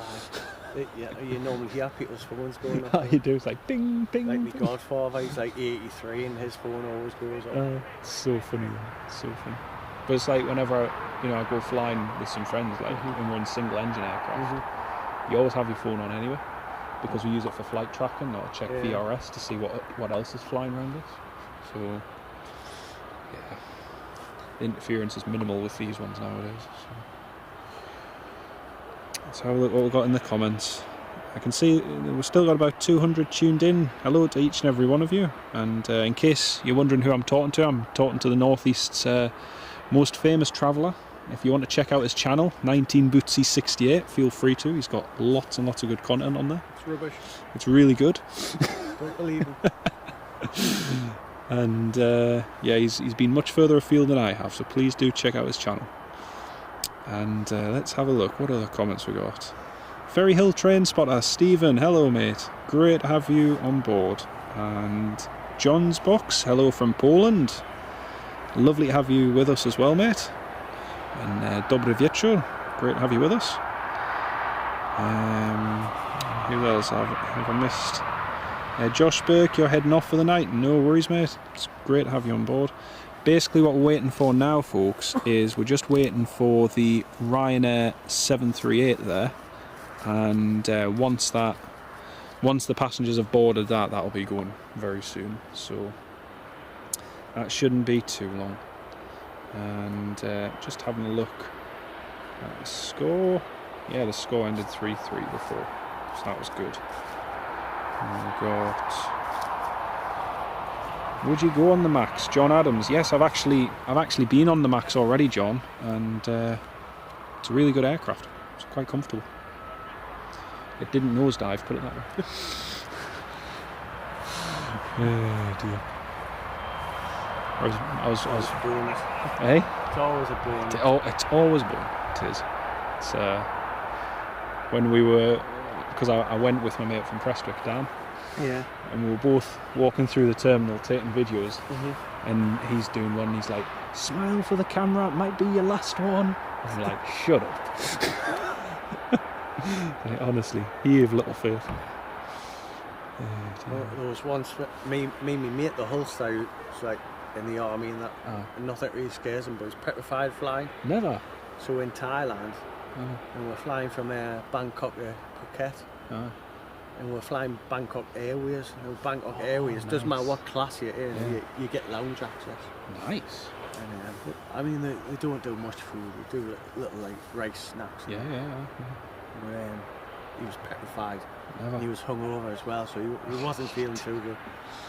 So I had me little tablet with us, and he came across to watch what I was watching, and I knew he was dead petrified. So I put air crash investigation on. You didn't. Oh man.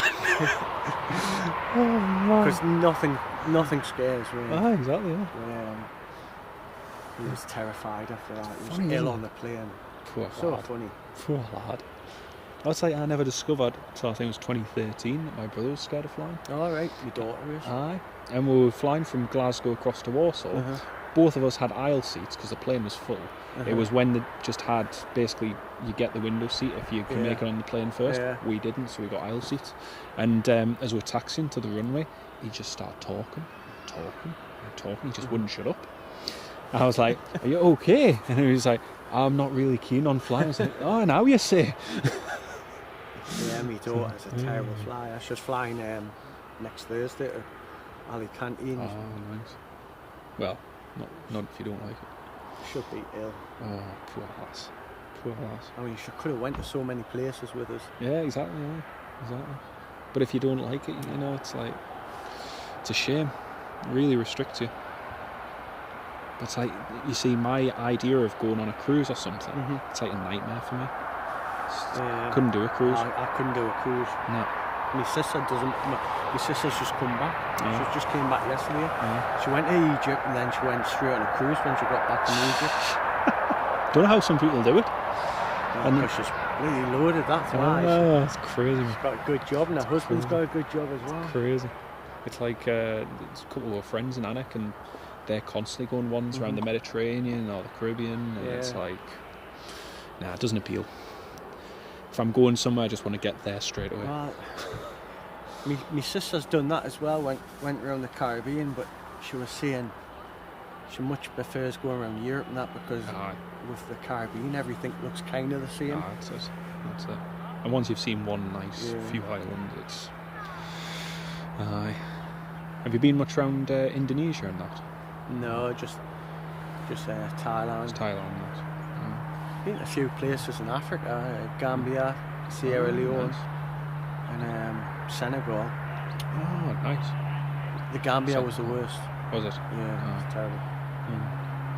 It's terrible. You're always getting harassed. Sierra Leone was alright, beautiful. Because you're a tourist, you stand out like a sore thumb. It's like but my uncle lives in Gambia and he's made that many enemies over there. I told my mum, I says, my uncle John will be found in a shallow grave who's made that many. They call him Gambian John. The very first day I was there with him, the taxi driver went past and said, "Go home, Gambian John, or effing kill you." Oh dear. Poor lad. It's one way to make friends. One way to make friends. Oh dear. I'm going to have to change the battery on the camcorder, folks, because the battery is about to die. So you're going to have to bear with me 2 seconds. I'm just going to quickly change it. The live stream will go off momentarily and then it'll be straight back on. So just bear with me 2 minutes. But my uncle lives across Gambia. He's got like businesses, so. Ah, nice, huh?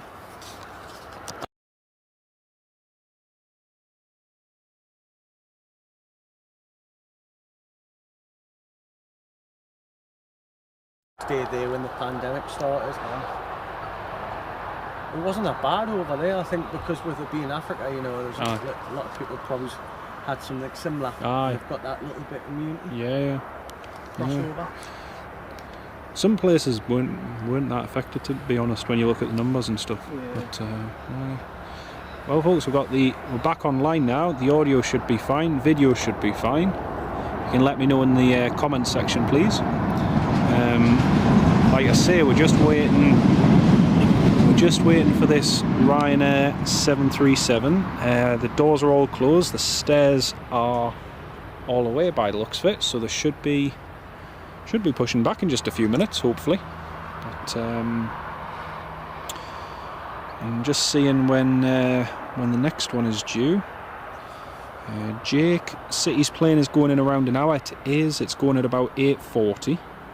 But we should see the team on the bus coming from the terminal to head to the south of the airport in theory. So we should see that. Steve, great to have you on the live stream. Welcome on board. And Ferry Hill, yes, it's at the Golf Apron, just as Chris said there. So the Freebird A320, the one with Sharklets from Antalya, that's just over Scunthorpe, and it's followed by the Ryanair 737 from Wrocław. So that should be coming in shortly. Loganair Embraer 145s there. Oh, actually, the Air France Embraer 170 looks like it's going to be coming in a bit earlier. So that's just departed Paris, and we might just get that actually. So stay tuned, folks. That's a Ryanair 738 just pushing back there. There we go. Did a live stream in Aberdeen the other day. Oh yeah, see. It's brilliant. It's absolutely brilliant. It's constantly one helicopter, another helicopter, another jet. It's just great. It's absolutely great. When did the two Fly Dubais come in? One of them came in today. I don't know when the other one came in. I'm part of a few of the groups, the aviation groups. No one said a thing. So, because usually it's a 747. But the Kuwait Airlines still come in with that air. They come in with a C-17 sometimes, but because I think they do the run from Delarue for the cash and that. I heard that was closing down. That's what I'd heard as well. And yet since they sent in 2 C-17s, which I got, and that was meant to be the last run, and then they did another like 6 after that. So, oh, we've got that's the one of the citations just heading out. Actually, the bus might be. Got the. See if we can zoom in on it.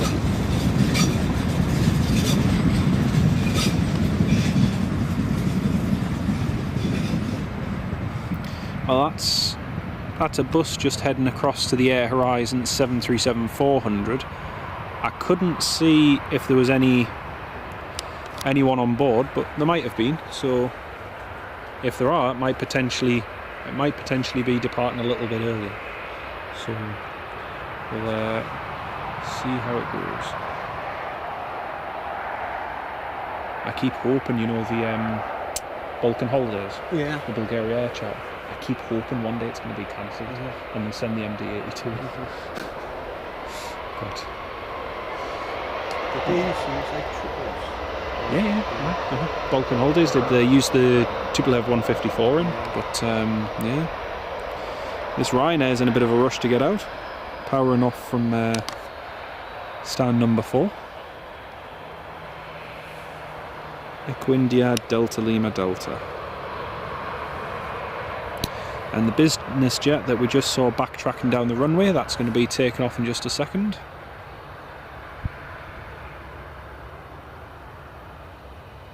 Just lining up on runway 25, so we'll pan back over to the threshold there.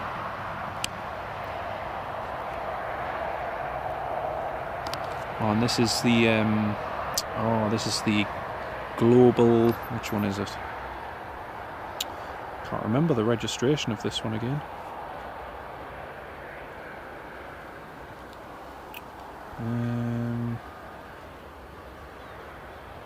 I think is it Golf November? No, it's not that one. I'm not sure which one it is actually.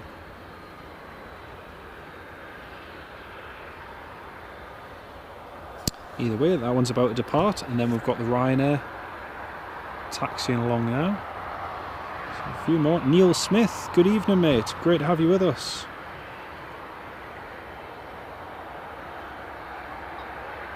Oh, I'm sorry to hear that, mate. Very sorry to hear that. It's a big loss, and hope you're keeping all right, mate. Stephen, the metro is loud. How close? Yeah, fairly close to the metro line. It's it's not far at all, really. Hence the constant noise every time one of them passes by. Right, here goes this global.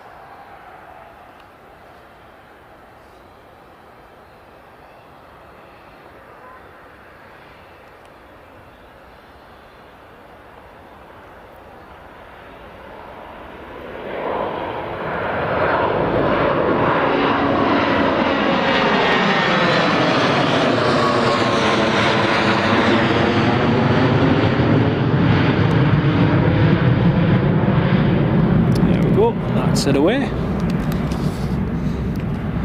Now I've just got the Ryanair heading over there to the holding point. I'm kind of hoping the Emirates goes on time, but you just know it never does. Never does on a Friday, does it? It's always an hour to 2 hours late on a Friday. But, even if it arrives 20 minutes early, it's just. It's just a pain.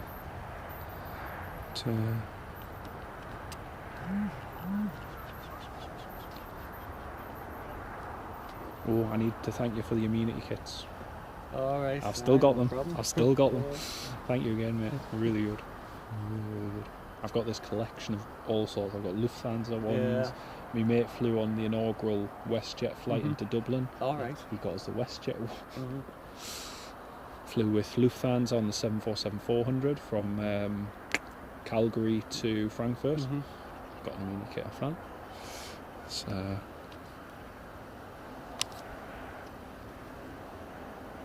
got this whole collection on now.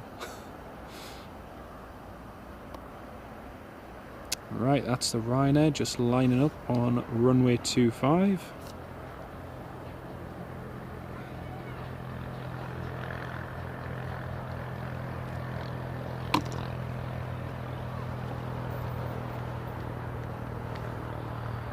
Again, folks, we've got still got about 250 of you tuned in at the moment, and it's great to have you all on board. We're still just waiting for another couple of arrivals and about another 2 or 3 departures as well, so we'll still be live here for the next hour. And here comes the Ryanair heading back to FARO, down to Portugal.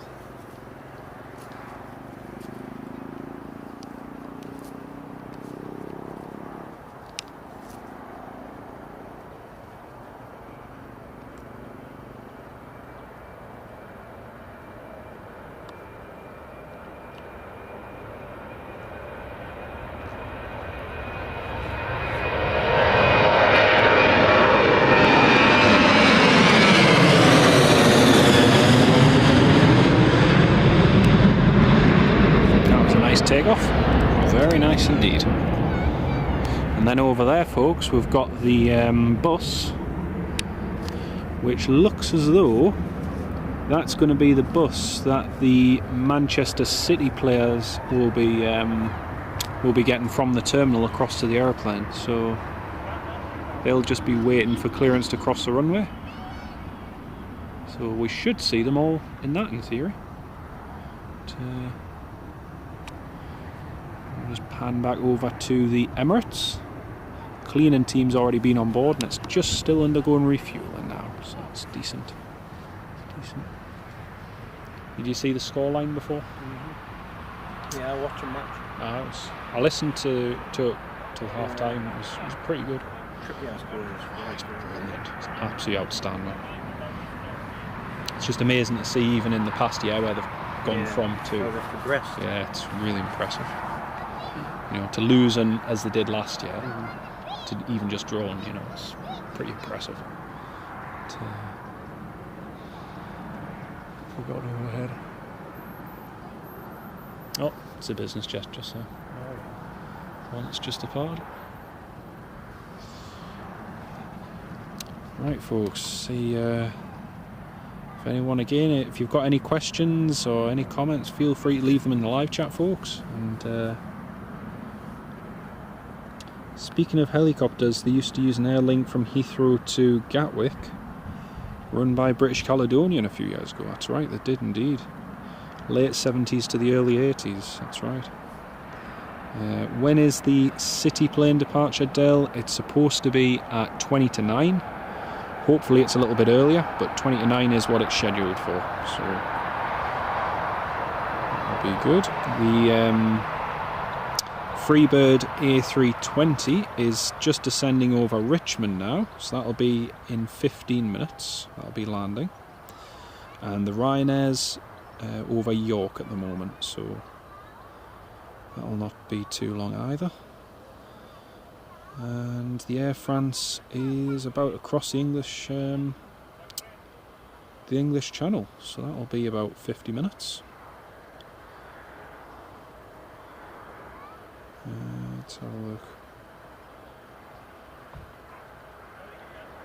I was really annoyed. We had I don't know if you saw, we had an Air France A321 in about 2 months ago, and it was the very day I was at work.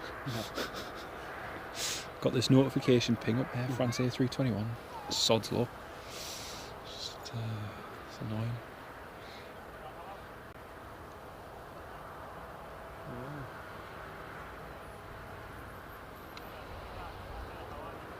That'll be good if we get the daily service back. That'll be good. But, how many times have you flown on the Emirates? Emirates from here? I've been to Thailand about 27 times. Wow. But I've flown from Heathrow about 4 times. Twice with Thai, and Etihad in Qatar. And the rest have either been from here or Schiphol. Brilliant, that. Helsinki, I flew from Helsinki. With Finna? Yeah, great.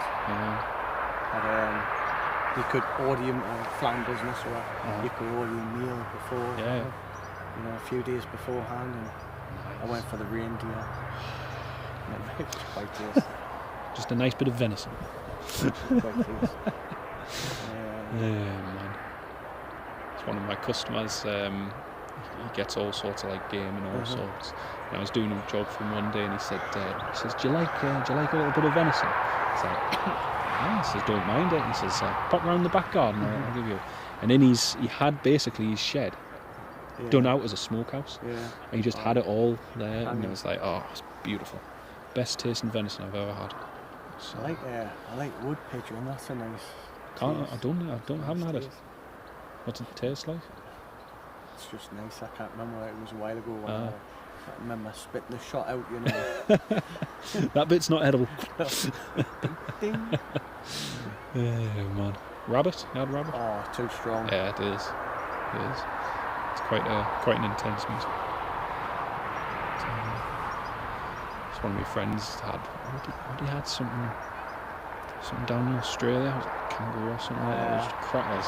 Absolute crackers. I said, I bet you came back hot and mad. There used to be this place in Newcastle. I can't remember what it was called, but it was like Waterloo Street. It was like a fishmongers, but they used to sell exotic meats as well. So they used to sell like Burmese python meat. And, oh, really? Yeah.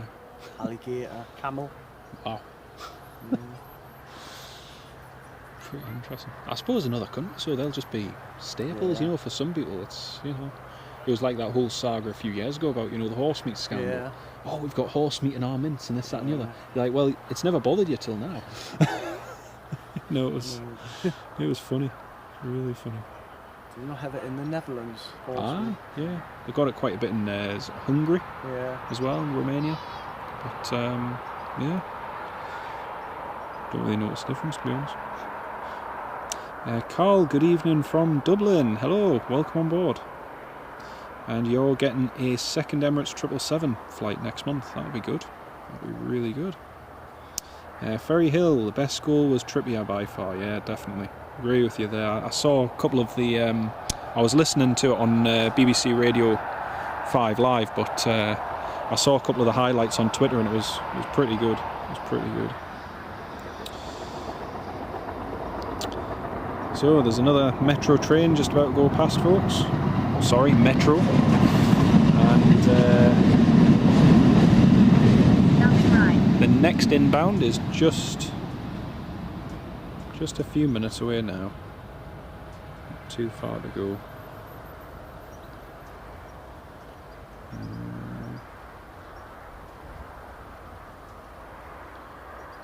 Apparently Lufthansa's cut the in-flight offering, like sandwiches and that now, haven't they? Yeah. I was really impressed with Scandinavian last week. Got 3 drink services between Stavanger and Aberdeen. Came round with the tea and coffee, an individual pot of tea and a whole load of cups. Went round the first time, did the cold drinks, thing of tea, thing of coffee. Thought, right, great, just enjoying my first cup of coffee. Next thing, they came back round again. It's like, only about 20 minutes from that. And they came round a third time. Anyone want another cup of tea, another cup of coffee? I'm like, flipping heck. I thought they were supposed to be cutting back. When I flew from Schiphol to Düsseldorf at the start of the month, I mean, you don't even level out, you take off and then you descend. 25 minutes it took, and they quickly came around with crisps in a small bottle of water like that. Just like, yeah, that's for you, that's for you. Chuck me everywhere. Yeah, it's brilliant. It's absolutely brilliant. See, I didn't get any service with Vidaros, with Widerøe. Didn't get anything with them. Loganair's great.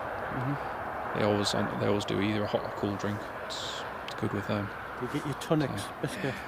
Tunnocks, caramel wafer, or Walker shortbread.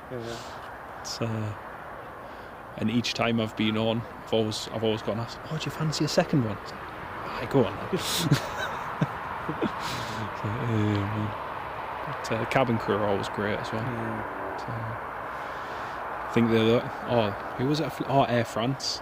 When I flew on the A318 from Charles de Gaulle up to Edinburgh, and we were descending to Edinburgh, and they did the sandwich run and everything. Everyone got a ham and cheese sandwich or a chicken sandwich, and just before we landed in Edinburgh, about 20,000 feet, they came back round again. Does anyone want an extra sandwich? And of course, everyone in front of me was being good as gold. No, thank you, I don't want one. I was like, yeah, please, I'll have one. I would have taken one just for later. Exactly, yeah. I was driving back, and I was like, I'll do it for supper.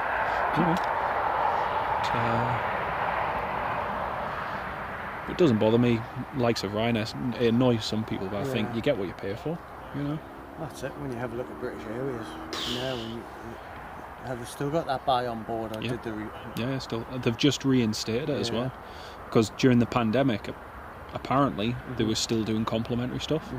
But yeah, apparently they're back to the. I don't think it's Marks and Spencer's though. Yeah. I don't know who it is. I might be wrong. I used to love it with BA though, because you would get, you know, on your early morning flights, you get the breakfast and that, and then you get the complimentary snacks, you know, the white chocolate shortbread. I used to work down in London, and I used to come home on the weekend. I used to fly in the shuttle service, and going down first thing on Monday morning, I used to get a proper breakfast with black pudding. The whole lot. Yeah, and then it just slowly. Yeah, just 2015 did my head in. It was like, suddenly we're not giving you anything complimentary now. All right, so you're going to reduce your fare? It's like, okay then. When they started charging for, you know, that pre-selected seats and started charging for baggage on the lower fares, I thought, do you know what it is? It's just a posher version of EasyJet and Ryanair. So I thought, well, I had to fly Ryanair once. There was no alternative, and then I was like everyone else. But I thought they were good. And I religiously didn't fly Ryanair till 2015. And then in 2015 I was like, do you know what, all my mates are going here, going there, I'll give them a try. Even from here, holidays wise, there's always TUI or EasyJet. And then used them from Edinburgh to Dublin. Thought, that was pretty good. $9.99 for the flight. Yeah.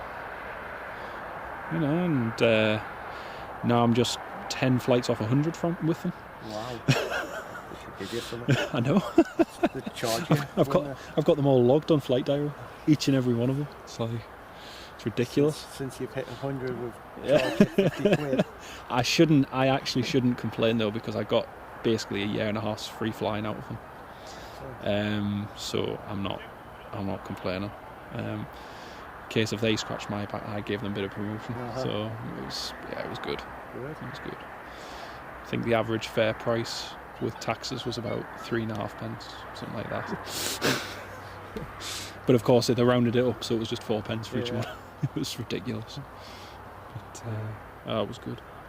Archie Rigby, Mum and Dad, say hello to them as well, mate. And I hope yous all have a safe car journey back down here tomorrow, mate.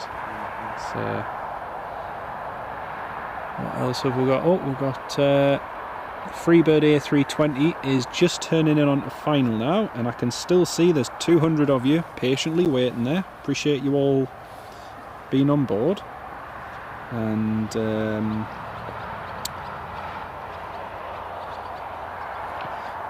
John's box, would you ever swap with Big Jet TV for the day and go to Heathrow? Probably not, no. I quite enjoy the quieter airports, if I'm honest. Constant activity is great and it's more fun for the viewer especially, and I get that, but in terms of what I enjoy sharing, big airports aren't my thing. I prefer my smaller regional airports. Little Jet TV, yeah. there's a new channel name. Someone quickly trademark it. But I like the little places. The places other people don't tend to go to. I did a live stream from Heathrow. When British Airways was retiring the 747. It was ridiculous actually, because I I was live streaming from the Hilton. Oh yeah, you're in the Do you remember? garden. Yeah. So I had the view overlooking the runway, and I mean, it was lashing it down when they did the fly past. And he was live streaming it from the other side of the runway. And as soon as he cut his live stream, the views on mine just went. It's like, hang on a second.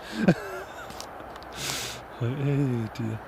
At which point I was convincing everyone to leave because I was like, I'm ending it in a few minutes, folks. So just, you know. But, oh dear, it was funny. So when I go out cycling, I always take it. Oh, mint. Yeah. Cool. This is my bigger one. I've got two. Has it got a GoPro on it? Or is it an inbuilt camera? Or is it just inbuilt? Nice. What quality is that? Is that sort of like? It's 5.4. Brilliant. It's really good. That. Obviously, I'll not put it on. Yeah. Yeah, it is me. That's so cool. What do you have to do? Do you have to apply to them for the CA, or how does that work? Yeah, you go on the website and then you register on the website, and then you can sit this little test, and to fly the bigger drones. So if you're flying a one under 250, you just need that. That's all you need. You don't need the flyer. That's cool. That's really cool. Yeah. But you get some cracking shots with that as well. Oh yeah. Like stuff offshore as well. I get chips coming in. Nice. Yeah. One of my mates, he's the coxswain for the RNLI up in Yarmouth, and he often uses his just off the pier. And when they're out on exercise, he'll just hover it out at the entranceway, and then you just get them coming off the slipway, and that's great. You know the fire at Wright and Willows last week? Aye, yeah. I got the aftermath. Oh, mint. From this, and it was on BBC the next day. Cool. I hadn't seen that. I'll have to have a look at that. Right, folks, here's the Freebird A320 just coming in now. This is the one with sharklets. Darlos Scott, he says that British Airways are still complimentary snack and drink in economy. So there you go, I stand corrected. Flying with them next February. Oh yeah? How about you go? He's thrown then on to Dusseldorf. That'd be good. Didn't want to fly the Eurowings. Yeah, don't blame me. I booked to fly with Austrian from Vienna across to Rome, and it ended up being changed to Eurowings. Decent, good. Aye, they were decent. You used to get free food and that. Still got free snacks and that. That was about 2 years ago, but yeah, I flew with them about 2 weeks ago. Aye. Never got nothing. Didn't get anything. No. It's okay. Right, folks, here's the Freebird, and it's vacating at the end of the runway, even better.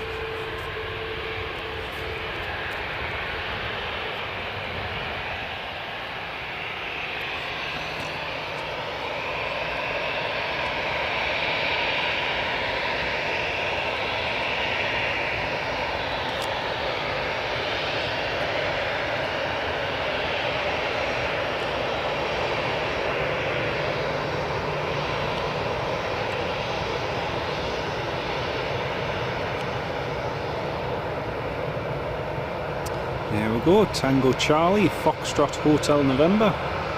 Another Airbus A320 in that beautiful sunlight.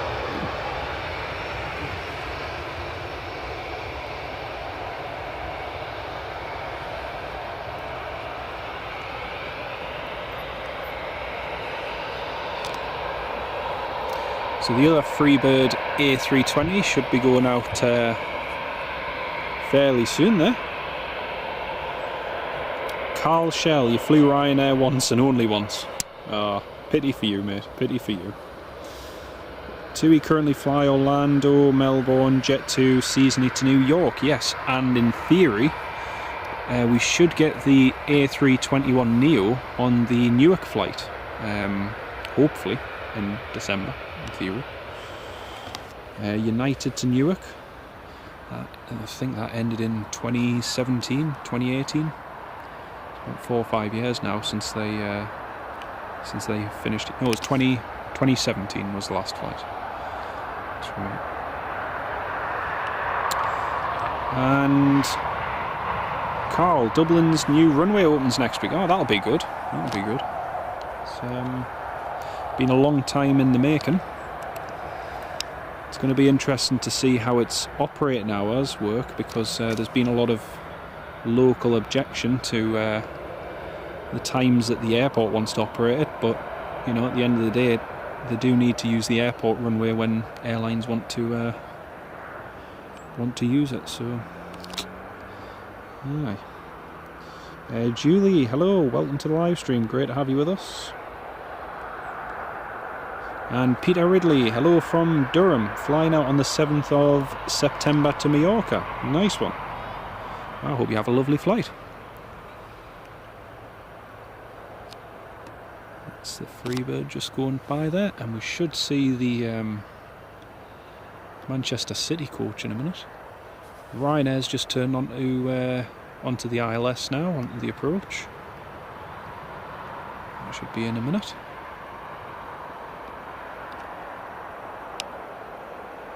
Have you ever flown with Freebird? No. No. No, not either. The Turkish. Oh. No. Was there not a Freebird that started in Africa? There was, yes. Yeah. Yeah, there was. It was in. Who was it? Was it like that? Stelios. I know that was because it was like an EasyJet lookalike sort of. Oh man, the orange and blue one. Oh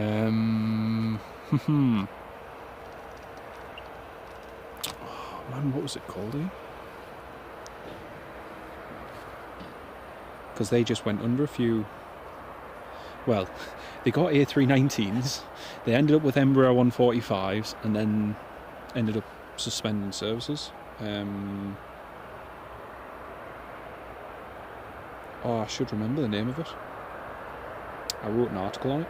I think it was the City bus. Oh yeah, that's it. I was expecting them to go from the main terminal and then be bussed across, but unless they're just clearing it there. What's it called again?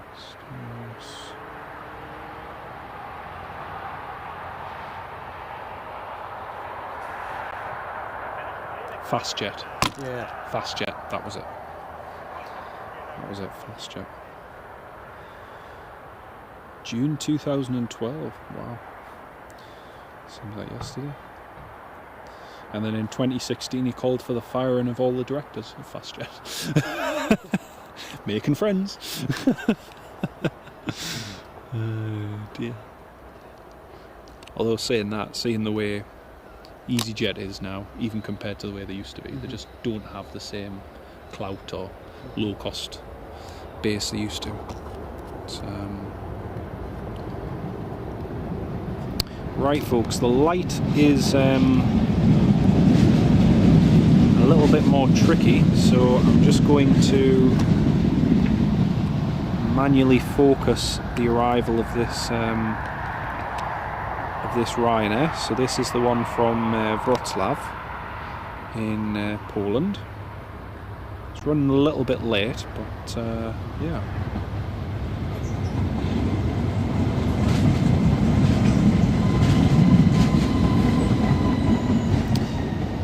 LDC, some nice Emirates UAE 737s parked there. Yes, that's the Dubai Airwings 737s there, and one of them did arrive this afternoon, but unfortunately we missed it.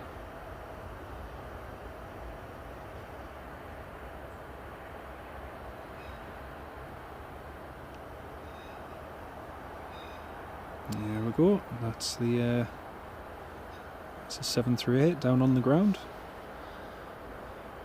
Darren, you'll have to do a live in Belfast. Yes, I'll. To be honest, Belfast City would be a good one. There's some good spots around the perimeter where you can set up and do a live stream fairly easily. So yeah, that might be a shout.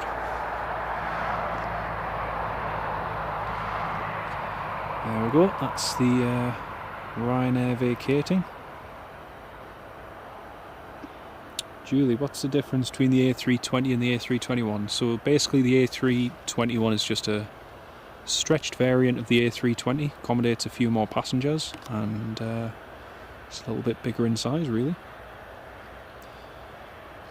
Adam Johnston in there. You're there in 11 days' time. That'll be good. That'll be very good, mate.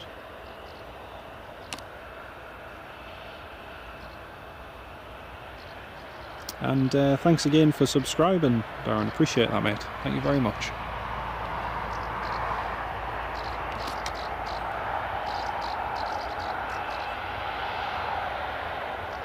And John, welcome to the live stream. Flying out to Bulgaria tomorrow out of Newcastle. Nice one.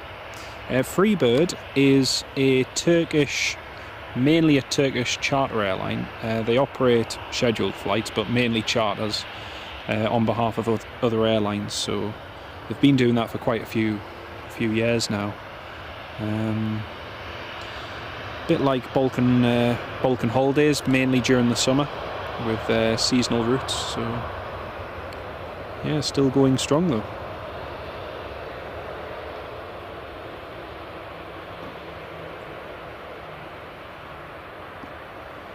There we go, and that's Sierra Papa Romeo Kilo Charlie.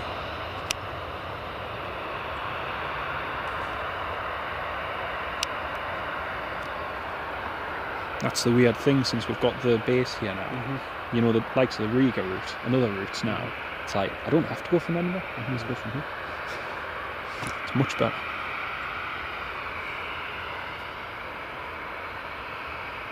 Although Edinburgh is sometimes still cheaper. Yeah. Which is the only thing. I think when our flight's the last week where it takes off right early. Is it? And then I think if it's late. Ah, it's later in the evening when it comes back, yeah. I think, was it last week? The one that came back, I was working up near Berwick, and all of a sudden I heard this plane going, and they'd flown it, because obviously the military airspace was still active, they'd flown it right up to the north near Berwick, and then just made a 90-degree left turn, straight down. I was like, why couldn't you just vector them straight in on the approach? It's like, hey, honestly. Classic Ryanair style. The plane's just pulled in onto stand, the passengers on board haven't even deboarded, and people are already standing up in the terminal. Just true Ryanair. Oh dear. I don't know about you, I love it whenever I'm flying and I see one of them's delayed and it says on the board, boarding, and I'm like, the plane's delayed by 1 hour and 10 minutes, it hasn't even taken off. And everyone's just standing there waiting. It's like, you can stand there all you want, nothing's going to happen. It's so funny.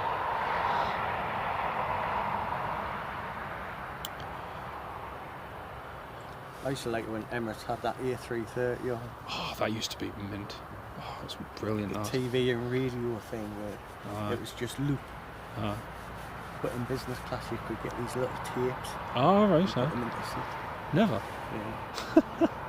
So the last time I flew on the A330 with Emirates, we had like a few go arounds. It was terrible weather. Yeah. And this fella got up and went to the toilet. So the stewardess says, "Sir, we're about to land." Yeah, exactly. Go and You're sit going down. to have to sit down in your seat. And he says, "Look, darling, if I don't go to the toilet now, do you only think it'll be land or be in my underpants?" Yeah.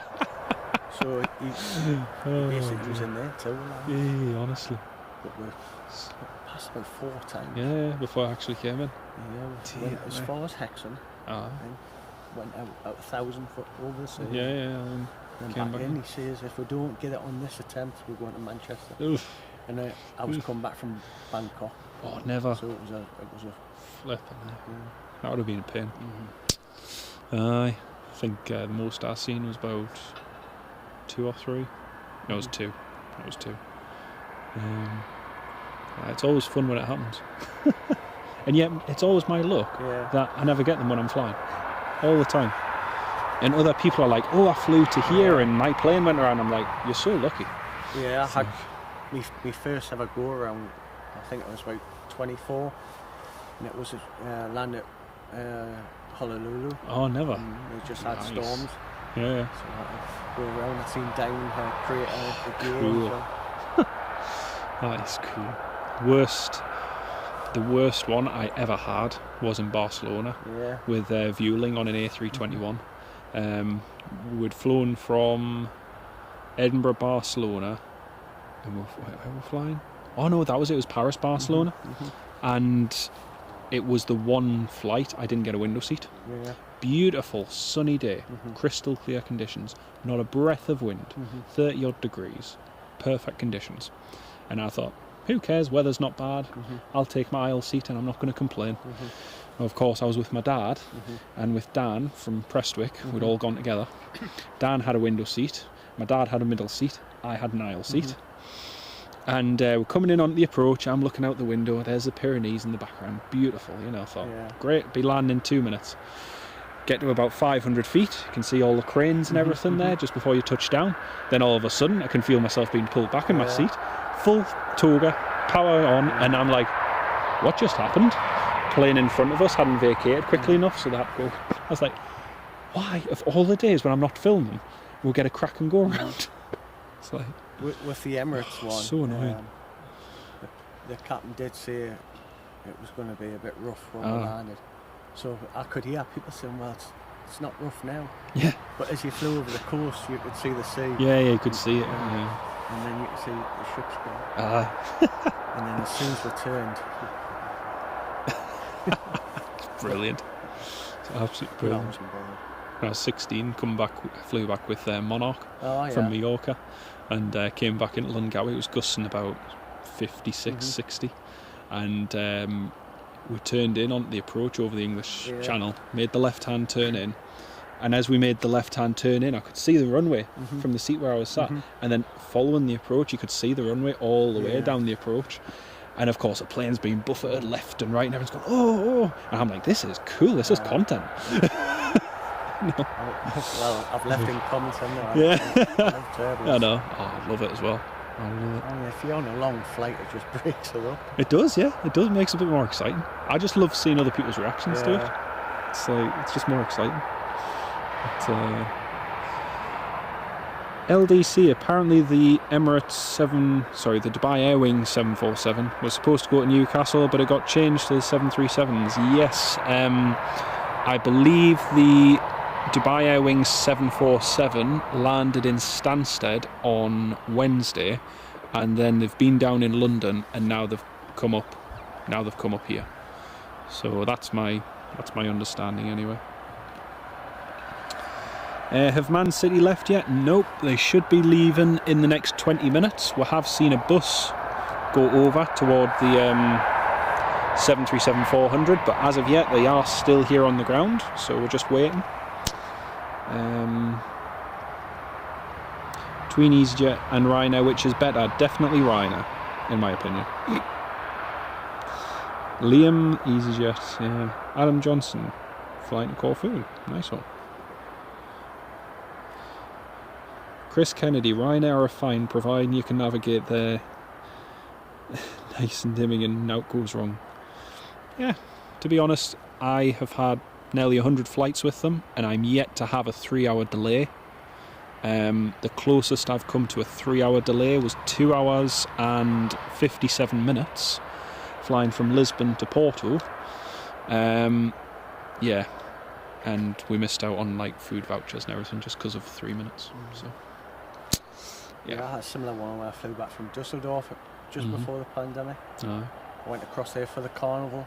Oh yeah. As a matter of fact, the pandemic had started because round Oktoberfest. I tore my calf muscle and ended up in a Dusseldorf hospital. Oh, never. And everyone had masks on. Aye. And I'm thinking, oh, it's coming. Must be bad. It's coming. Oh, man. Well, me and Dan were in Sweden the very week when the first lockdown was. And it was weird. We left Edinburgh. The plane was absolutely full. 189 people on, no issues. Got to Gothenburg, and again, no problems. We flew the RJ100 with Brathens from there across to Stockholm. Flight was maybe about half full. And then that evening, I think they just announced in Sweden that basically the following week they were going to go into lockdown. So we were walking through Stockholm, the city centre of Stockholm, past the government buildings, and there's like 2 police outside of the government building, another couple outside their parliament and everything, and there was nobody in the street. And it was like 6:30, 7 o'clock in the evening. We came to this restaurant. It was one of the only restaurants open on the entire main city centre street. And we went to the door and I said, excuse me, are you still selling food? And the waitress came out and she was like, oh no, we're closing early because nobody is about. I was like, okay then. So we found this takeaway down a side street where this guy was selling Swedish meatballs and mashed potato. So I was like, hey, it's however many Swedish krona, we'll have that. But it was such a weird feeling. Then we flew back with Brussels Airlines from Bromma across to Brussels. We had 19 people on the flight from Bromma to Brussels, and then come back to Edinburgh. There was 25, 30. And the passenger I was sat next to had flown, he was meant to be flying Edinburgh, Berlin to Hungary. He got to Berlin and Hungary had announced the same day that they were closing the borders and everything. So he then had to fly from Berlin to Brussels to get on board our Brussels Airlines flight back to Edinburgh. And it was such a weird feeling because it was like, well, what's happening? Yeah. You know, it was, had the whole of Brussels airport to herself. Just sat there watching these empty planes coming and going. It was bizarre. It was really bizarre. But, and then, I mean, I flew a few times during 2020, like domestically and that. But Dan didn't fly out of this country at all till this year. Yeah. I flew to Belfast and Amsterdam. Aye. And when I was in Amsterdam, the hotel I stay in, I kind of know a few people who go there just to use the Dutch. Yeah. But they use the gym and the spa facilities. Aye. So I got to know a few of them, and they were saying, well, one of them was like, I know one person that's went to hospital with COVID. Do you know many? Yeah. And honestly, I knew about 9 people who died of it. Aye. I knew a father and son that were doing voluntary work for the NHS, shipping old people to hospital back, and they both got COVID, and they both died. Yeah. Crackers. Absolutely crackers. Voluntary work, they both died. It was that time just at the start of things as well, where it was all kicking off. It was... My cousin died of it. Never? Yeah. Yeah, man. He was 60. That was a weird thing at round ours because there was next to no one. There was one guy who died of it around my area. He was about 86, 87. But he died of... Wait, I'll bleep the word out, or otherwise YouTube will demonetize this. He'd had pneumonia in the December of 2019, so he had a pre-existing condition anyway, and he was the only person in the area. But lots of people had it. No one died of it, so it was a bit weird. And yet in Anik and other places, it was constant. You know, so aye. Have you had it yet? Aye. If I did, I couldn't have told you. I'd basically got all 3 jabs and was like, right, that's me done. I knew I probably had COVID. I was in a hotel, and I was moving from one hotel to another hotel, and I done a test. It was negative. So when I was in the second hotel, I didn't go down for breakfast. Get a free wouldn't you? And that's when I decided to go home. So I done another test. That was negative. I done a PCR one. And that came back Christmas Day positive.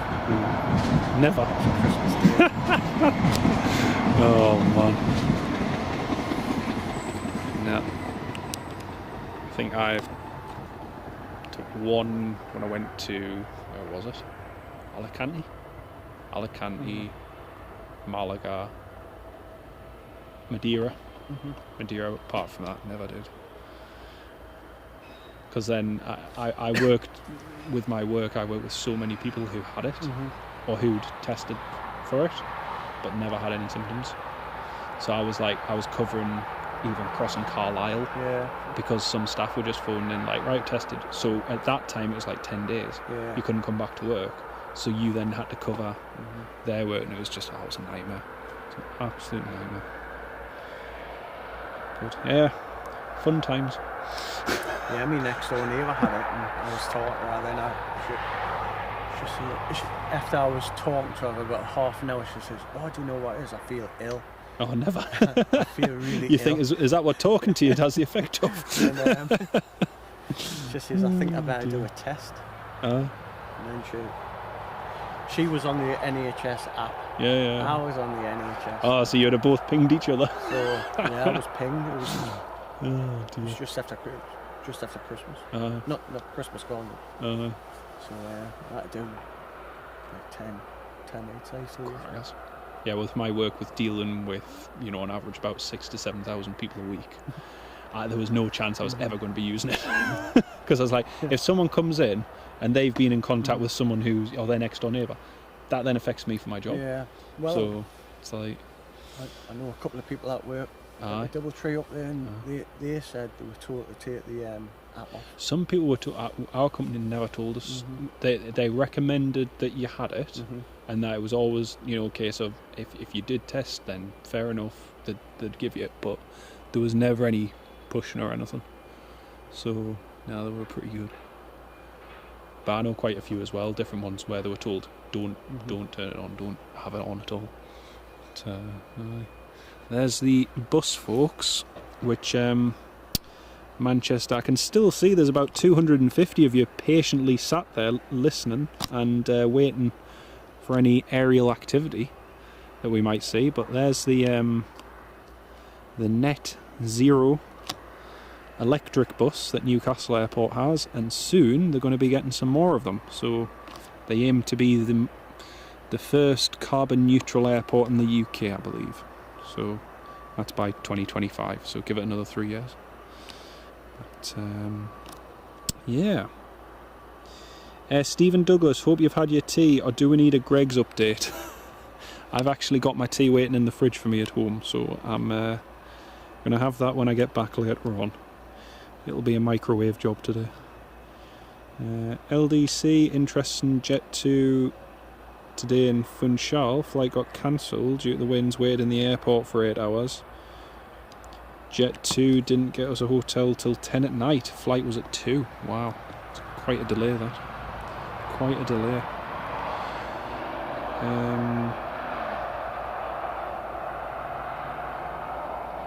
Yes, Funchal does have strict wind limits, Chris. You're absolutely right there. You're absolutely right. But yeah, we're just waiting. There's a couple of business jets with their lights on, so we might get one of them going shortly. And the Ryanair Wroclaw flight is boarding, so that'll be going as well. Air France is due in about 15-20 minutes, so that'll not be long. So we've got a few still to come. Just seeing if there's any business jets coming in. EasyJet from Belfast is coming in 37 minutes. And Air France is over Leeds. Very good. A few little updates.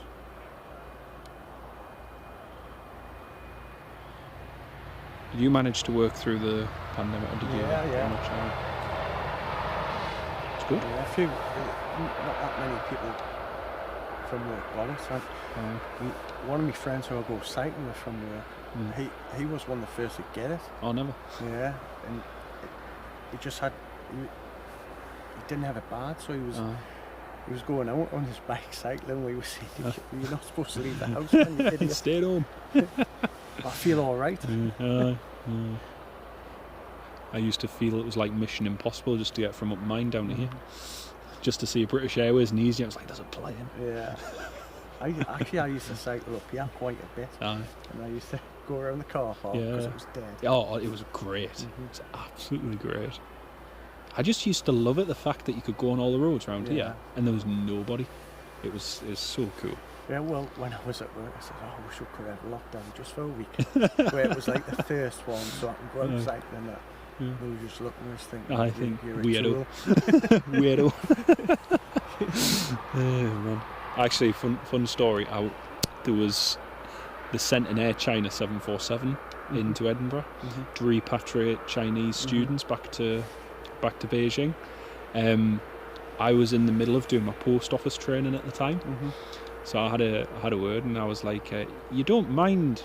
Because my post office training was in Eyemouth. I said, "You don't mind if I have my lunch, like an extended lunch break, do you?" And I just pop up, because I'm over the border anyway.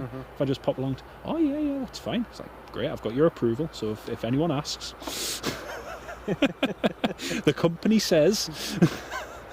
So I went across, and I was quite relieved, because when I got there, I was like, I wonder how many, because of course they had it like tier this and tier that and tier the other. I got there and there was hundreds of people there. And I was like, oh well, that's okay then. But, it was funny, so funny.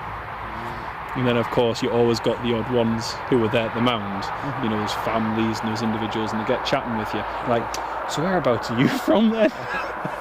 Like, oh, just the other side of Edinburgh, a bit further other side of the hills. Like, oh right, okay. It was funny.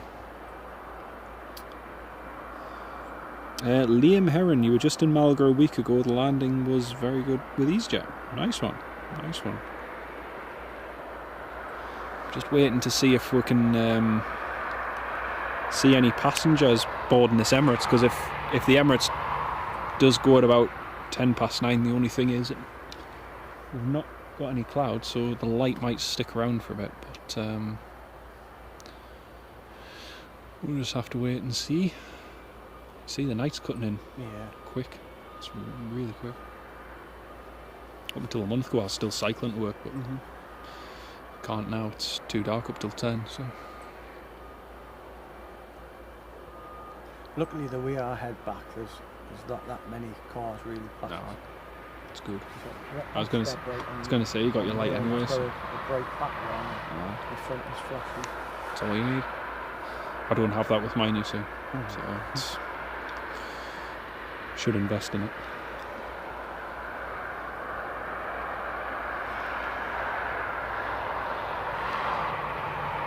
So the Air France is just passing 20,000 feet now, and the EasyJet is 26 minutes away.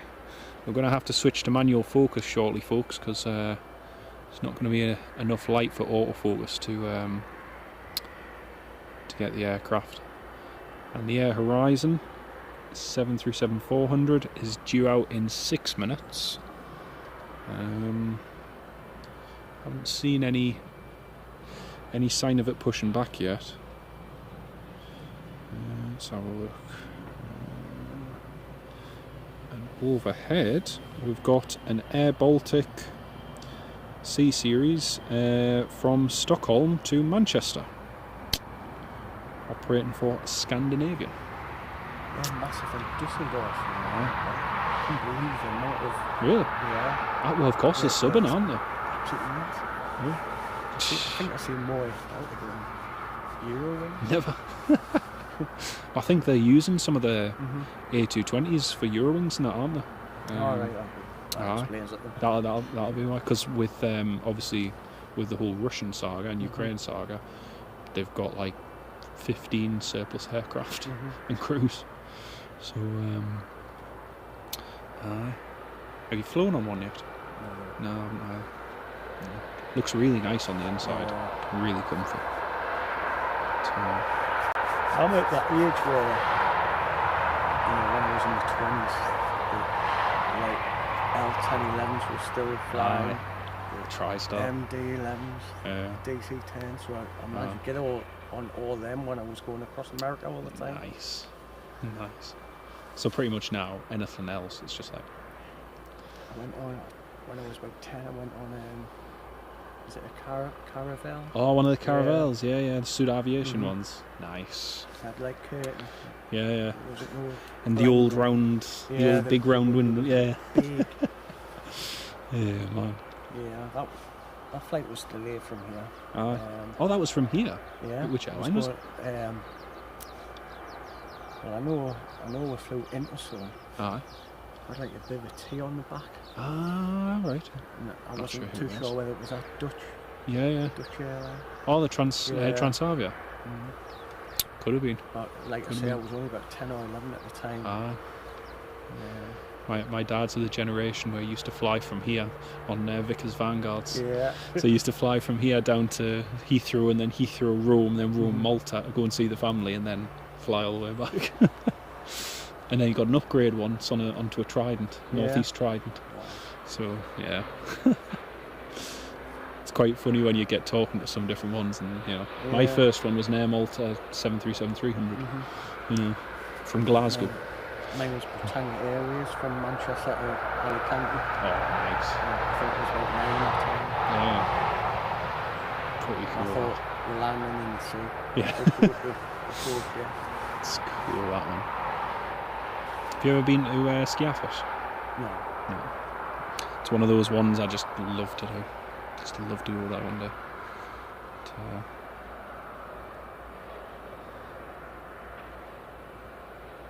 Ooh, there's some activity on the south side of the apron, folks. I can see there's about 300 of you tuned in at the moment, everyone. Welcome on board. There is activity near the aircraft that's taking Manchester City away. The fuel truck and... well, the bus has already left. The fuel truck's leaving now, and a couple of ground handling vehicles, but... yeah, hopefully it shouldn't be too long.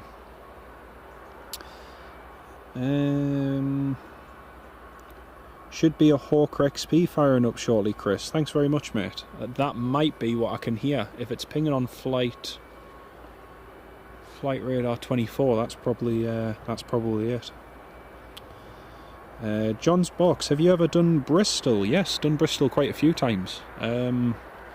Some of my family used to live down in the southwest, round in Somerset, so I used to fly down to Bristol quite a bit, and did a bit of plane spotting down there as well, so yeah.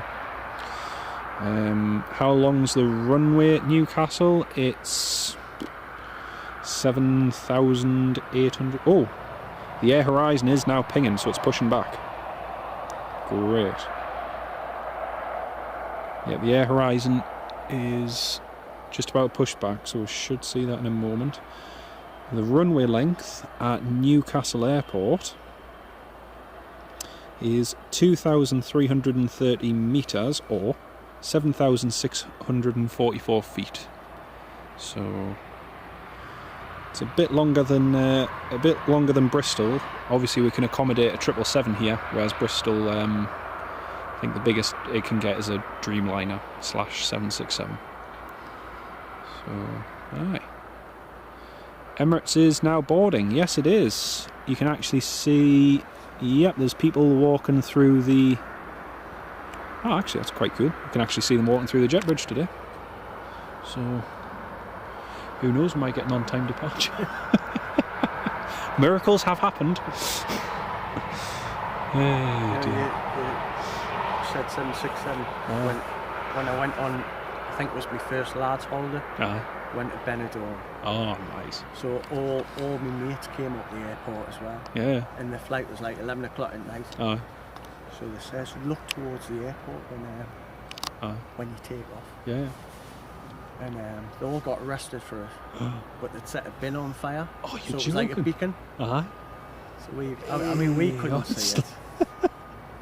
But yeah. Hey, honestly, crackers. Look out that side of the window. Why? That's why. That was obviously when you could go out at the top. Brilliant. Absolutely brilliant. Who was that flying with?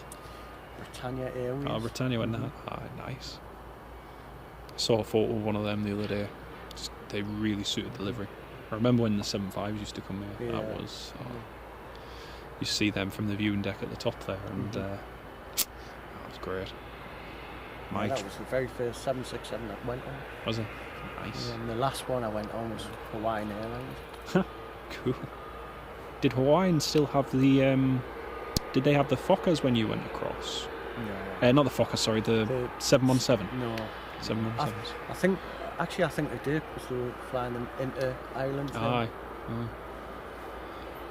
Because I nearly flew on one of them with Volunteer. Yeah. But then they changed the lockdown rules in Italy, so I didn't manage to get on it. But yeah. City flight just pinged on flight radar 24. Yes, it has, and it should be pushing back. There is a couple of vehicles over there, so shouldn't be too long. Planespotting at Bristol.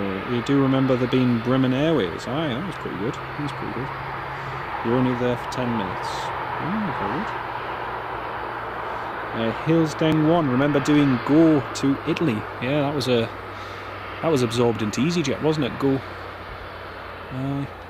Were they based in Bristol? They were based. I can't remember. Were they based at Bristol or Stansted or Luton?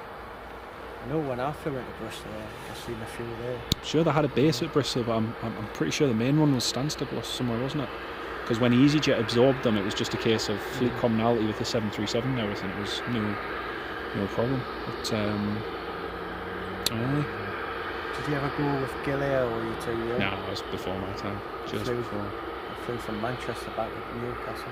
Nice. Nice. My flight from Los Angeles couldn't land at Heathrow because of frozen fog. Oh, never. So we landed at Manchester, and we sat in the plane for about 3 hours. And then they said, right, everyone off, and we've got buses that'll take you down to Heathrow. And I thought, well, I'm going to be stranded. Yeah, exactly. I'm going to be stranded down there. Huh?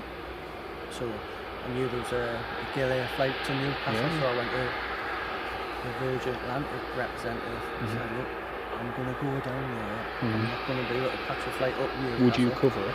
You're going to have to stick us in a hotel, stick us on it. But I know there's a Gilead flight flying from. Yeah, so I got on that. And it was Children Need. Oh, never. Night, yeah. So there says anyone who wants to donate £5 will go in the cockpit. One of those short 360s. Aye. I was just about to ask what was operating. So I paid it. Oh, mint. Absolutely mint that. Right, folks, the Horizon 737-400 is now taxiing. So this is the Manchester City team about to depart. I'm just going to have to manually focus it, folks. Just bear with me. There we go. So here it is, taking Manchester City, who drew 3-3 with Newcastle United at St James's Park before, heading off to Girona, where they're going to play against Barcelona on Tuesday, I think. Date's today, 21st, 22nd. Sorry, Wednesday. I think it's Wednesday they're playing. That's the idea anyway. But yes, the Emirates is definitely boarding, so if there is signs it's going to be pushing back at about 9 o'clock, then I don't mind staying, but we'll just see how it goes.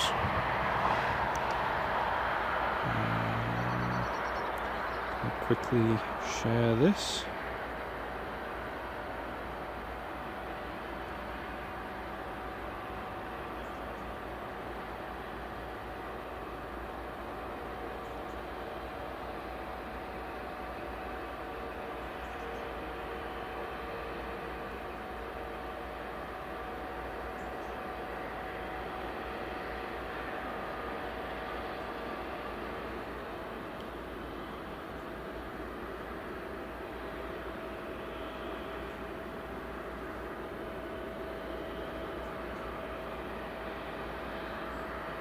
Need to quickly share this, folks, and that's the Air Horizon just vacating down at Charlie, and then it's going to taxi along to Holden Point Delta. Now the reason they've done that is because we have I think that's the Air France Embraer 170, which is just coming in from Paris Charles de Gaulle, and it's arriving a good few minutes early as well, which is nice.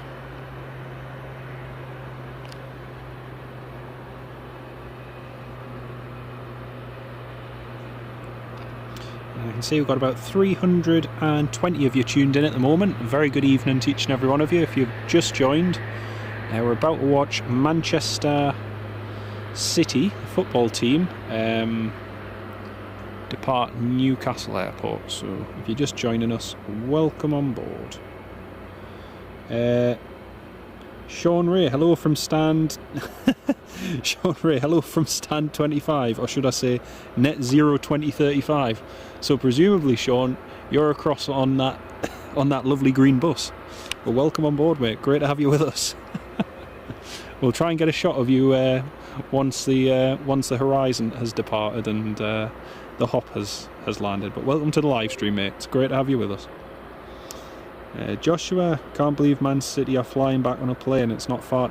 Well, no, Joshua, they're not flying back to Manchester. They're flying to Spain because they're playing a game in Spain against Barcelona on Wednesday. So that's the reason they're using this. The Ryanair's just getting its APU started, so that should be going in a minute.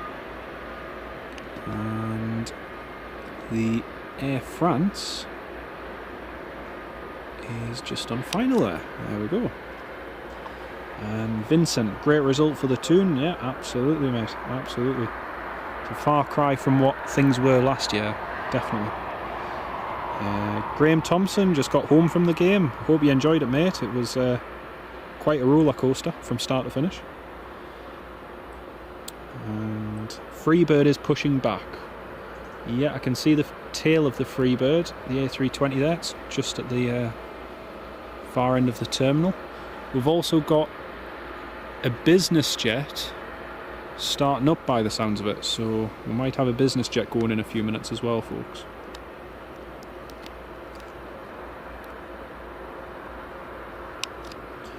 Right, here's the Air France landing.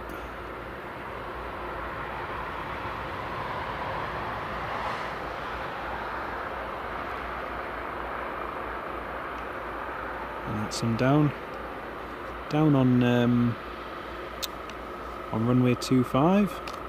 In the background you'll see the Air Horizon 737-400 Classic just lining up.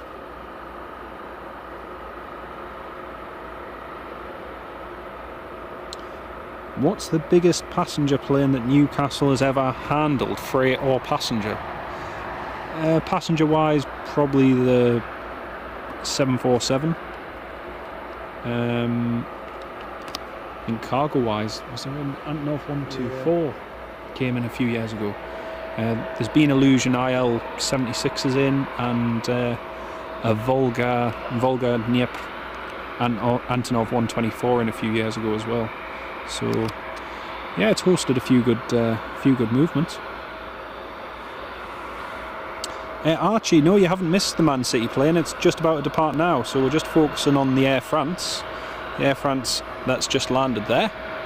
And now we're going to pan back to the Man City plane, and that's it lined up on the runway, ready to depart. So this is Manchester City heading out. And scheduled to be an A319. Fingers crossed you don't get hop. Yeah, hopefully not, mate. Hopefully not. That's the Freebird A320 is just taxiing there.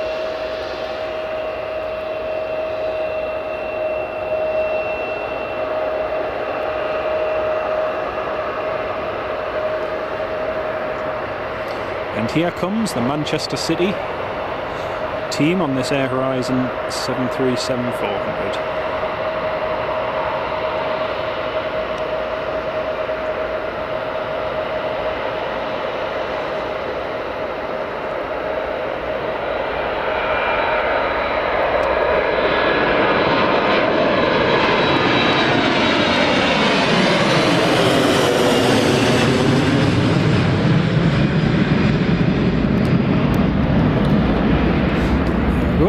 Them off and away, and that's the Freebird A320 just taxiing there.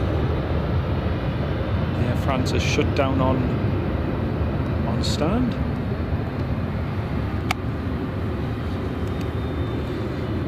to start me a call. Might head off. I've only got a shoulder, right? So, yeah, it's been good meeting you though, mate. Yeah. Good. Have so long again. Definitely. Yeah, it's been good. Like I say, it's always nice to put a face to a name, you know. I was actually coming up this way anyway, so spot on. That was really good. Sometimes, like, I think a couple of times you were like, oh, I've been on the bridle path at the top, and it was like, after I'd been, or before, it was, no, it's good. Well, that's what I thought last week. I thought maybe she was down here, because I came down that way along after the Livestream. There was a couple of cars there, but when I seen that car down there and seen your personalised number plate. Oh, you noticed it? Yeah. It's not as bad as at work when I get someone say, I saw you go past us the other day. What did you? Oh dear. Well, safe journey back home. Yeah. Don't do too much. I'll catch you next time. Aye. See you. And just give us a shout when you next go. Well, it'll be easier if I know you're coming up and then. Oh yeah. Well, if you see I'm live, just pop along. Sunday is generally a good day for me. Same, yeah. Usually Fridays. Never really a good day because I go to my mum's after work. For me, it depends because it depends on where my work schedule is. Sometimes I get weekends, sometimes I don't. So yeah. But hope you can see. Is that flashing? Yeah, it's flashing. Yeah, excellent. Perfect. You stand there. Good. Just don't get hit by anything. Take care of yourself, mate. We'll see you soon. That's the Freebird Air A320, just about to line up on runway 25. I'll be really soon.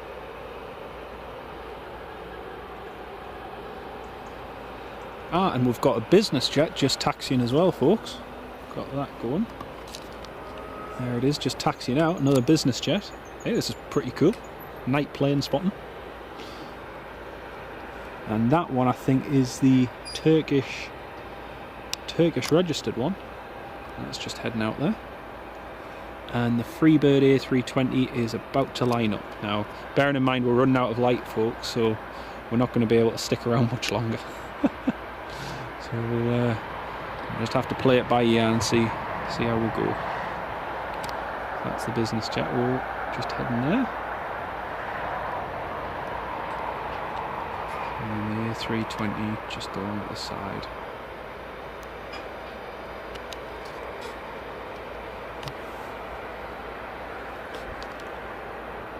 Right, and that's the... I'm not sure who's going to go first. Is the Freebird going to go first, or is this business jet going to go first? I'm not entirely sure. But the Emirates is actually still taking on fuel, so I don't think we will catch it.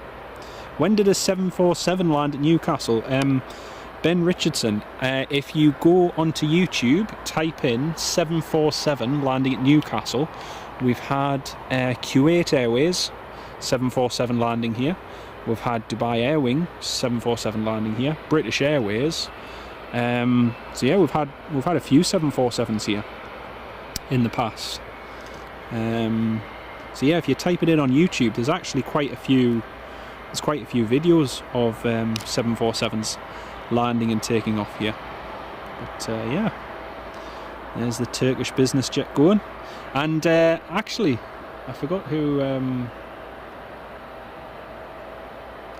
I must have just missed. I meant to pan over to the EcoBus, but I think I just missed it. Yes, they are. Bob McCall, cool stream. Thank you very much. Cheers, Bob. Appreciate that, mate. And again, to all 300 of you who are tuned in at the moment, it's Sunday evening and it's getting a little bit chilly out here, but it's lovely to have so many of you here with us. I think we're probably just going to stay live for the Freebird departing, and then I think we might actually, saying that, we might just wait another 5 minutes to see for the Emirates, because the last fuel bowser is just leaving the is just leaving the plane now, so that looks like they've completed refueling of the 777. But if they don't remove the stairs at the rear in the next couple of minutes, then we're just going to call the day, folks, because my hands are getting cold now. Gillian, loving my live streams, thank you very much.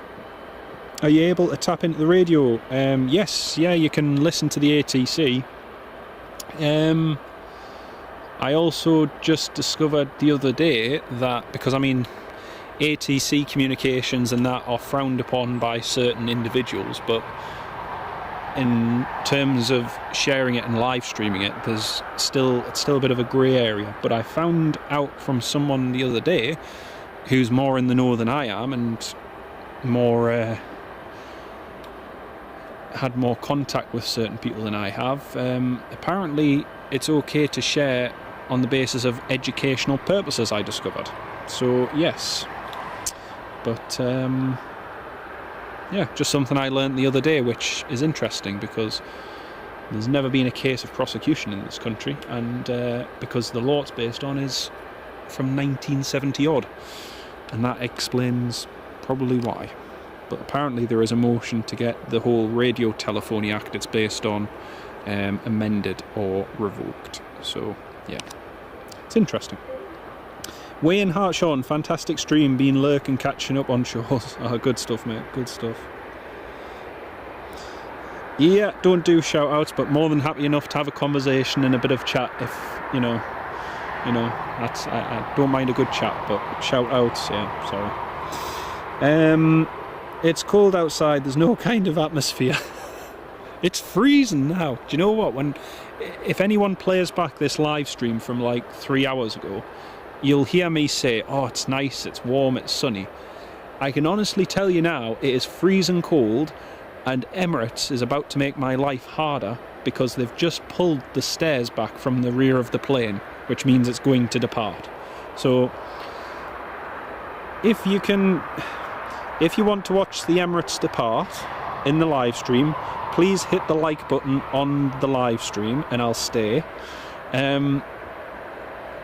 But my hands are freezing. Oh man. Yeah, they've just pulled the rear stairs away from the aircraft, so it will be going in just a minute.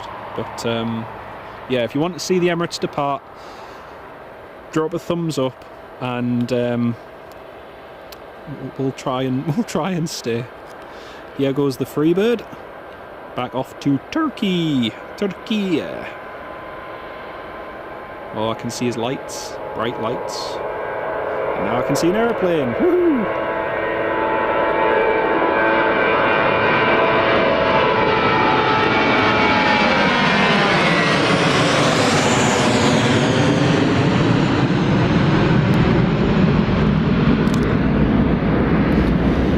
That was fun. Oh, there's a plane coming in. Oh, it's the EasyJet from Belfast. The EasyJet from Belfast is just about to land. Yeah, they have just finished refueling and they've just moved the stairs back, so this is going to cause me real problems. I'm going to give it 10 minutes, but unless they don't... If they pull the jet bridge away from the front, I'll stay. If they don't, I'm going to have to head home because I'm getting cold. So yeah. Duane, thank you very much. Jonathan Cook as well, cheers mate. Sean Ray, as long as you couldn't hear your terrible comms across the runway for the City team. No Sean, I definitely couldn't hear that, mate, honestly. The scanner that I had has oh, there's a plane lining up to the... Oh man, that's the business jet. What am I on about? Honestly. If anyone knows of someone who can do a live stream better than, you know, please let me know and they can do it. Just my focus is everywhere. Oh, the Emirates has just put its tail light on as well. My goodness, they must be serious. Right, the business jet is just about to depart, and then there's an EasyJet A319 about to land. wasn't hungry before, but I'm starving now.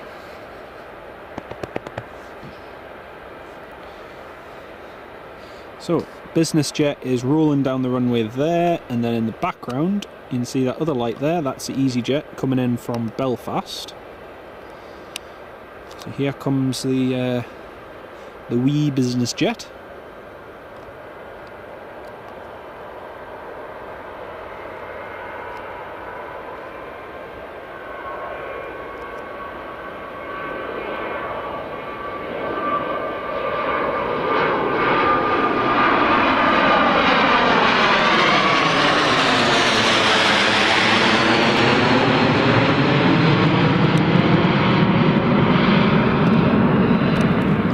Cool.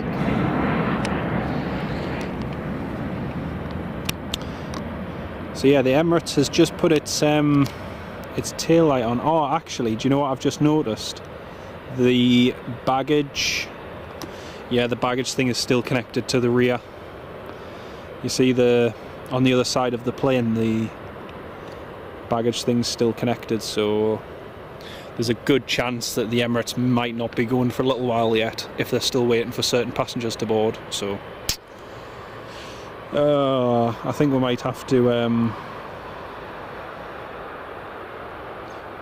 call it a day, folks. Just if they're waiting for lost passengers, I'm afraid I can't stick around. Just I've got work tomorrow, so yeah. Unless they move that baggage cart, then you see where the flashing orange, where the flashing orange light is, where those yellow handles are. That's the. Oh, actually, the guy's just coming down it now. The guy's just coming down it. So if he moves it, if he lowers it and moves it, then the plane. Oh, the EasyJet's just about to land. Sorry. Watch the EasyJet land first. Yeah, if they move that loader, then I might stay, but if not, I'm afraid I'm going to have to head off. Just kind of need my beauty sleep. Well, folks, we've been live for about 3 hours now, so we've had a good long live stream today. It's been really good. Ferry Hill, train spotter, £2 for a pair of gloves. Thank you, mate. I do actually have a pair of gloves. I should put them on. They're in the bottom of my bag, actually. Right, EasyJet should be vacating at the bottom of the runway. But again, Ferry Hill, thank you so much, mate. It really, really means a lot. Here comes the cheesy jet.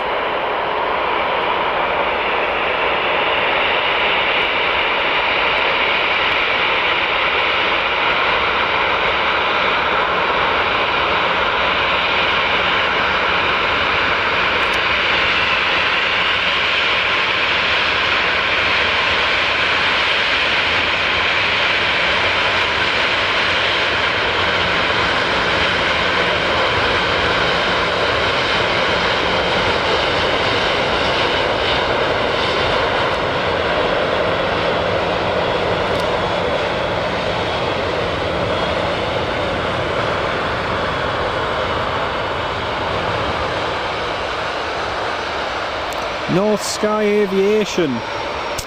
What would you say is the best airport for shooting videos? I don't know. There's lots of good airports, to be honest with you. I wouldn't say there's one that's a standout. Quite like Aberdeen Airport. It's a good all-rounder. And some of the smaller UK airports as well are pretty good. But yeah. Love the heavies. Yes, I know. I'm just.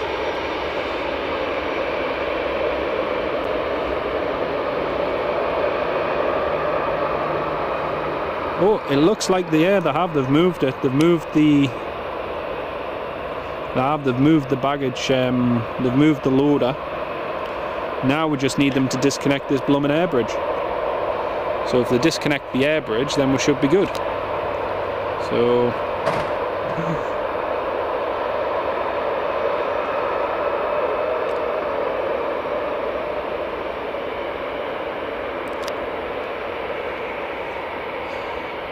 Yeah, they should in theory be able to get it. If they just disconnect the jet bridge, then should be good to go.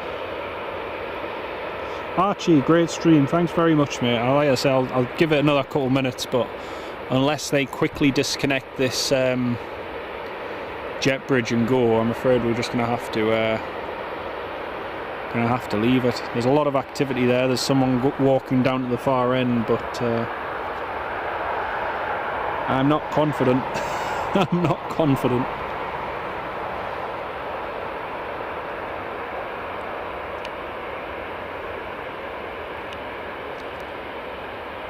Oh, yep, it's moving. It's moving.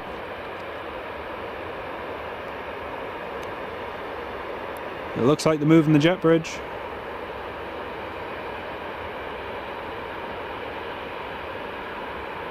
Unless that was an optical illusion, I just saw something. I'm pretty sure they just moved the jet bridge, so... Cones are all being moved. Yep, that's the jet bridge disconnected. Okay, folks, I'll stay for the Emirates as long as it pushes back in the next 5 minutes. If it gets a slot delay, then I'm not going to be able to make it. But that's the jet bridge definitely disconnected from it, so...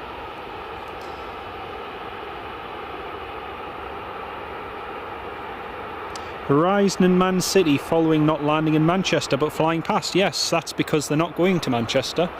Manchester City is flying to Girona in Barcelona, where they'll be playing Barcelona Football Club on Wednesday evening. So they're flying down to Spain, where they'll play in Spain on Wednesday.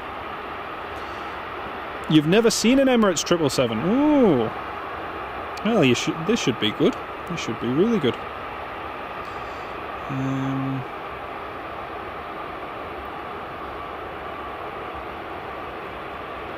Well, jet bridge is definitely disconnected. Everything else is away from it. We're just waiting for them to get pushed back now. Come on, Emirates, don't let us down. Right, anyway, whilst we're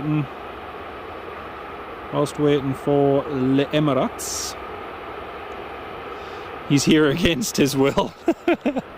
I want to go home. I want my tea. I'm hungry. I'm cold. Nah, I'm joking. It's worth it. Right, let's capture this. I think this Ryanair might be departing from runway 07, maybe. See what he does. Because the wind is nice and light now, but...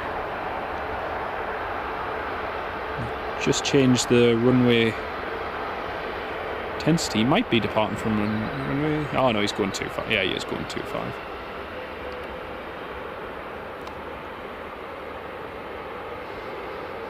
Come on, Emirates, hurry up.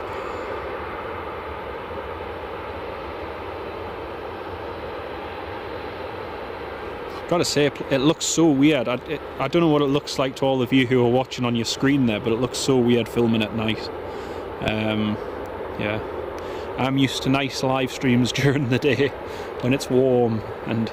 oh my goodness, the Emirates is pushing back, folks. The Emirates is pushing back. Yes. Beacon light is on. The flashing beacon light is on, and we have... come on, we have action. There we go. She's moving. She is moving. Share it far, share it wide.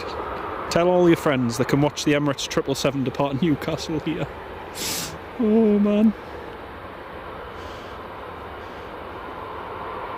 That looks so cool actually with all that light. It looks really cool.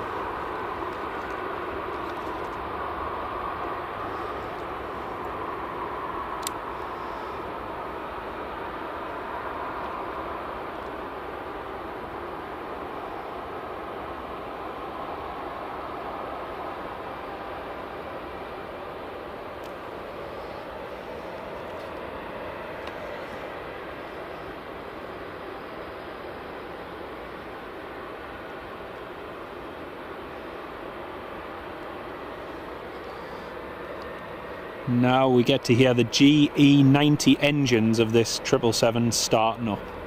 This is going to be cool.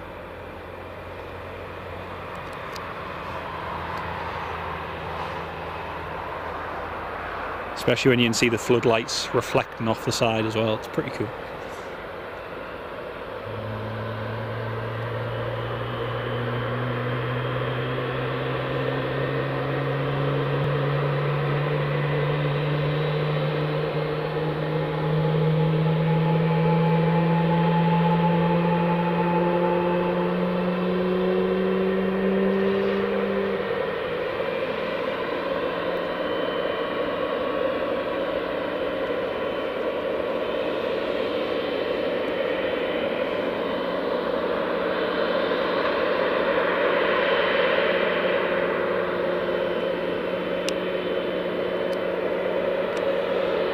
Lovely jubbly.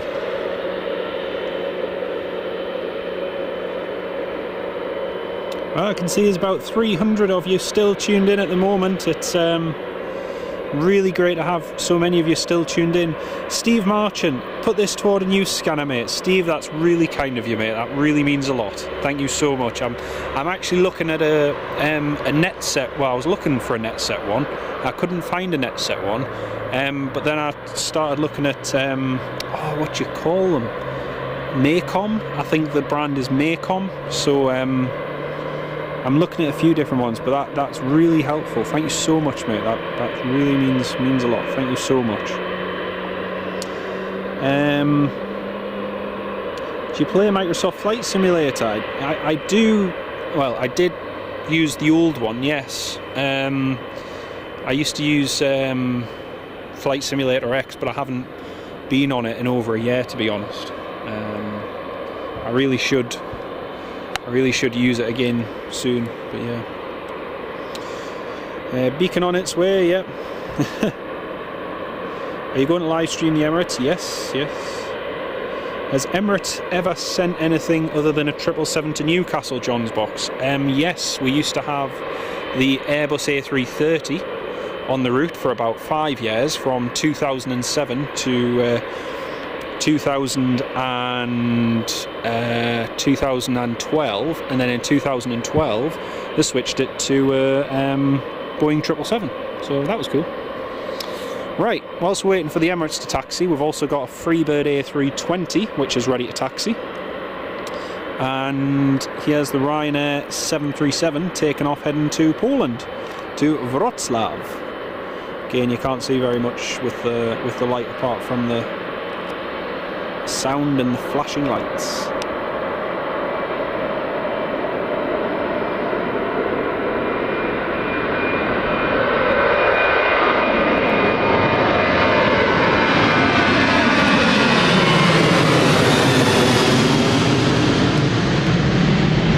Beautiful.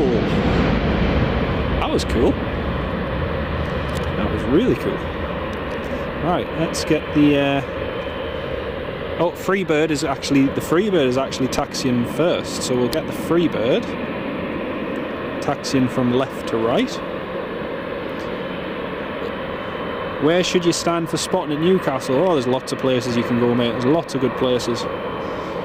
All of them, you get different angles, different views. They're all really good.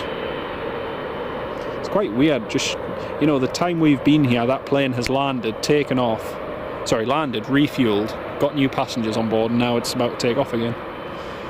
It's pretty crazy. Right, let's pan over to the Emirates. Emirates is lights on and ready to rock and roll. What's the two planes on the night stop stands? They are Dubai Airwing 737-800s. Yep, Chris, we got that as well. Emirates on time for once, Chris. Yeah, shock and horror, mate. Shock and horror. I think the crews and the ground staff must be having a field day or something, because it never happens. It's never on time.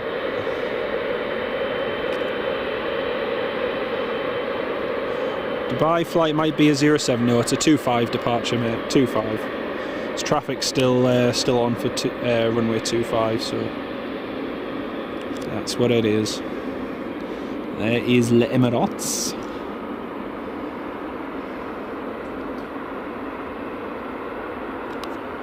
That's a cool shot. are you going to live stream the Emirates returning at 11 AM as EK 3536? Yes, hopefully. Don't know if I'll be doing the first one, but yeah, definitely when it restarts, absolutely.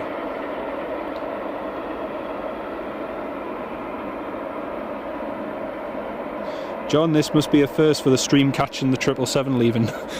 I think we did get the 777 leaving on one of our previous streams. I'm sure we did it on another one.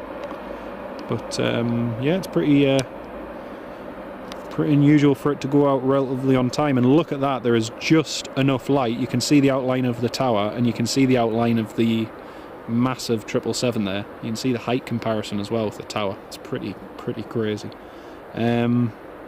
So yeah, there is literally just enough light for us to catch this as well. So it's going to be fun.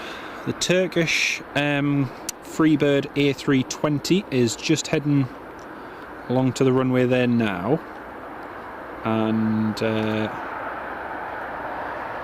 yeah, the Freebird looks like it's just about to line up and take off. So that shouldn't be too long.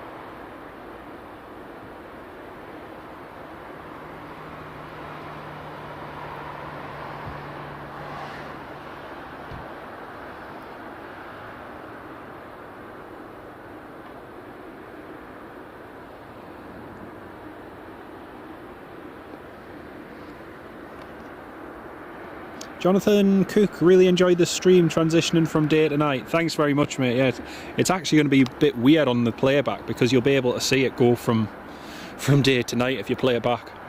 From when it was 20 degrees to when it was, I don't know what it is now, but it feels more like 2 degrees. It's freezing. It's absolutely freezing. Oh, there's a plane flying over. Oh, it's a Ryanair that just departed, man, honestly. What's the load factor like? Load factor's pretty good from what I've heard.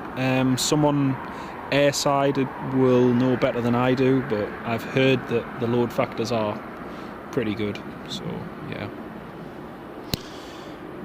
Archie, Thunderbirds are go. They are. 5, 4, 3, 2, 1. Second time you've seen it, yeah. It's good stuff, man. It's good stuff.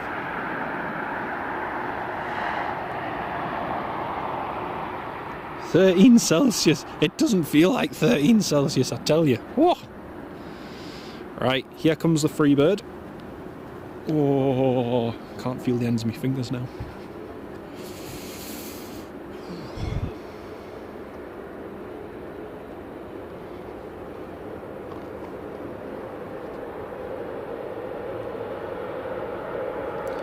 Here's a Freebird.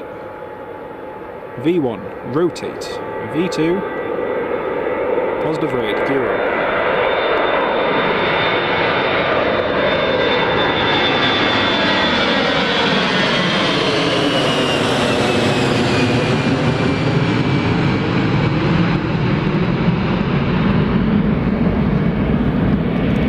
Lovely jubbly. All right, leave the best one till last. Now I know this just looks like a whole load of lights, but you can see just the Emirates tail there in the far distance. It is definitely there.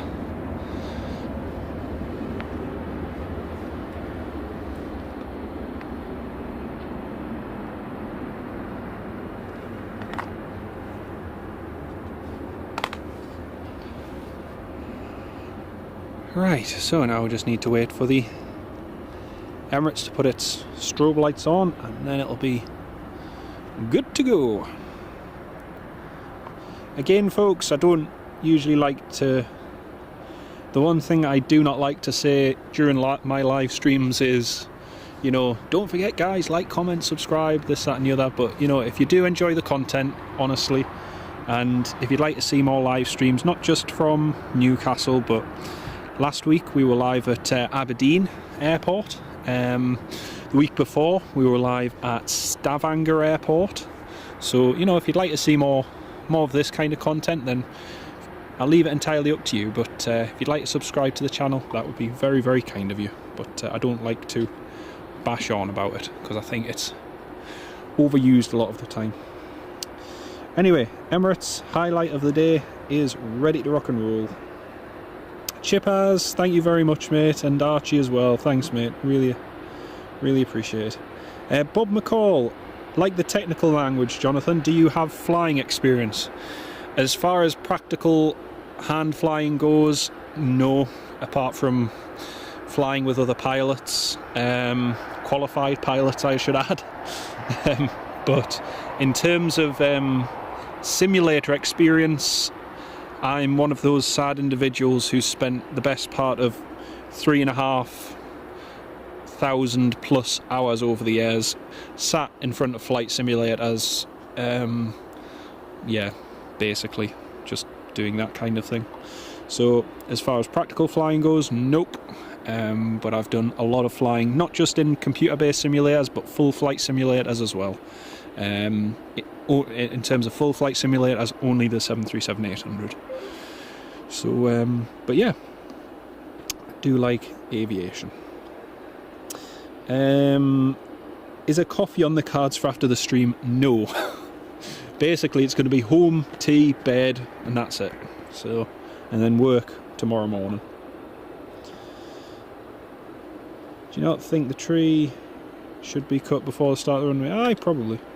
Right, folks, here it comes. This is the Emirates 777 to Dubai. Here it comes. Highlight of the day.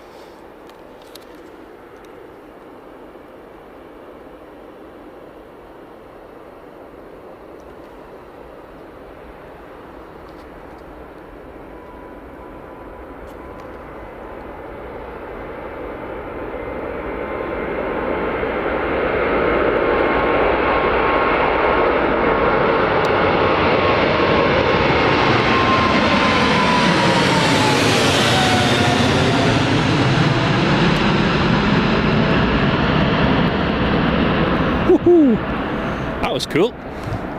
That was very cool. Hey dear. Well, we did it. We got it. We got the Emirates. We got it landing. We got it departing. We got the whole shaboodle. That was really cool. That. Well, folks, I'm afraid that is going to be it. That's it from Newcastle Airport here. It is Sunday, the 21st of August. Can you believe it? 21st of August already. 2022. A massive shout out and thanks to each and every one of you who's tuned into the live stream today, who's donated to the channel, subscribed, and every one of you. You just, you know, I cannot thank you enough. You're all so kind. And hopefully I'll see you in the next live stream. It'd be great to see you there. Like I say, we've got plenty more live streams in the planning. Spitfire F100, thank you very much, mate. And Claire as well, you definitely have patience. You need lots of it, trust me. You need lots of it.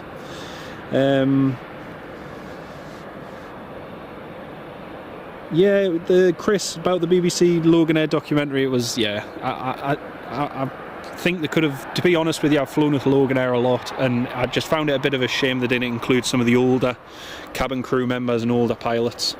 You know, no disrespect to more senior individuals, but like, you know, I personally enjoy it more when they do an interview with a pilot who's been flying for a lot of years, or a member of cabin crew who's been flying for a lot of years, than someone who's young and new. So yeah.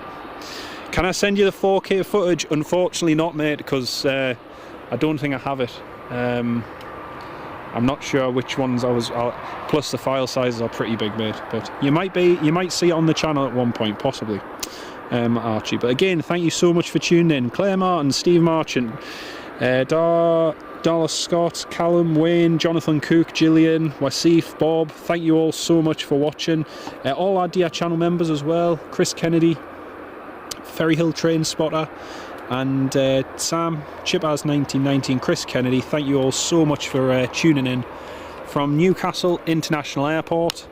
It's been a pleasure to have you all on board, and I'll see you in the next live stream. Whatever you get up to over the week ahead, I hope you enjoy it. Stay safe, take care, and we'll see you in a bit, folks. Take care. Bye-bye.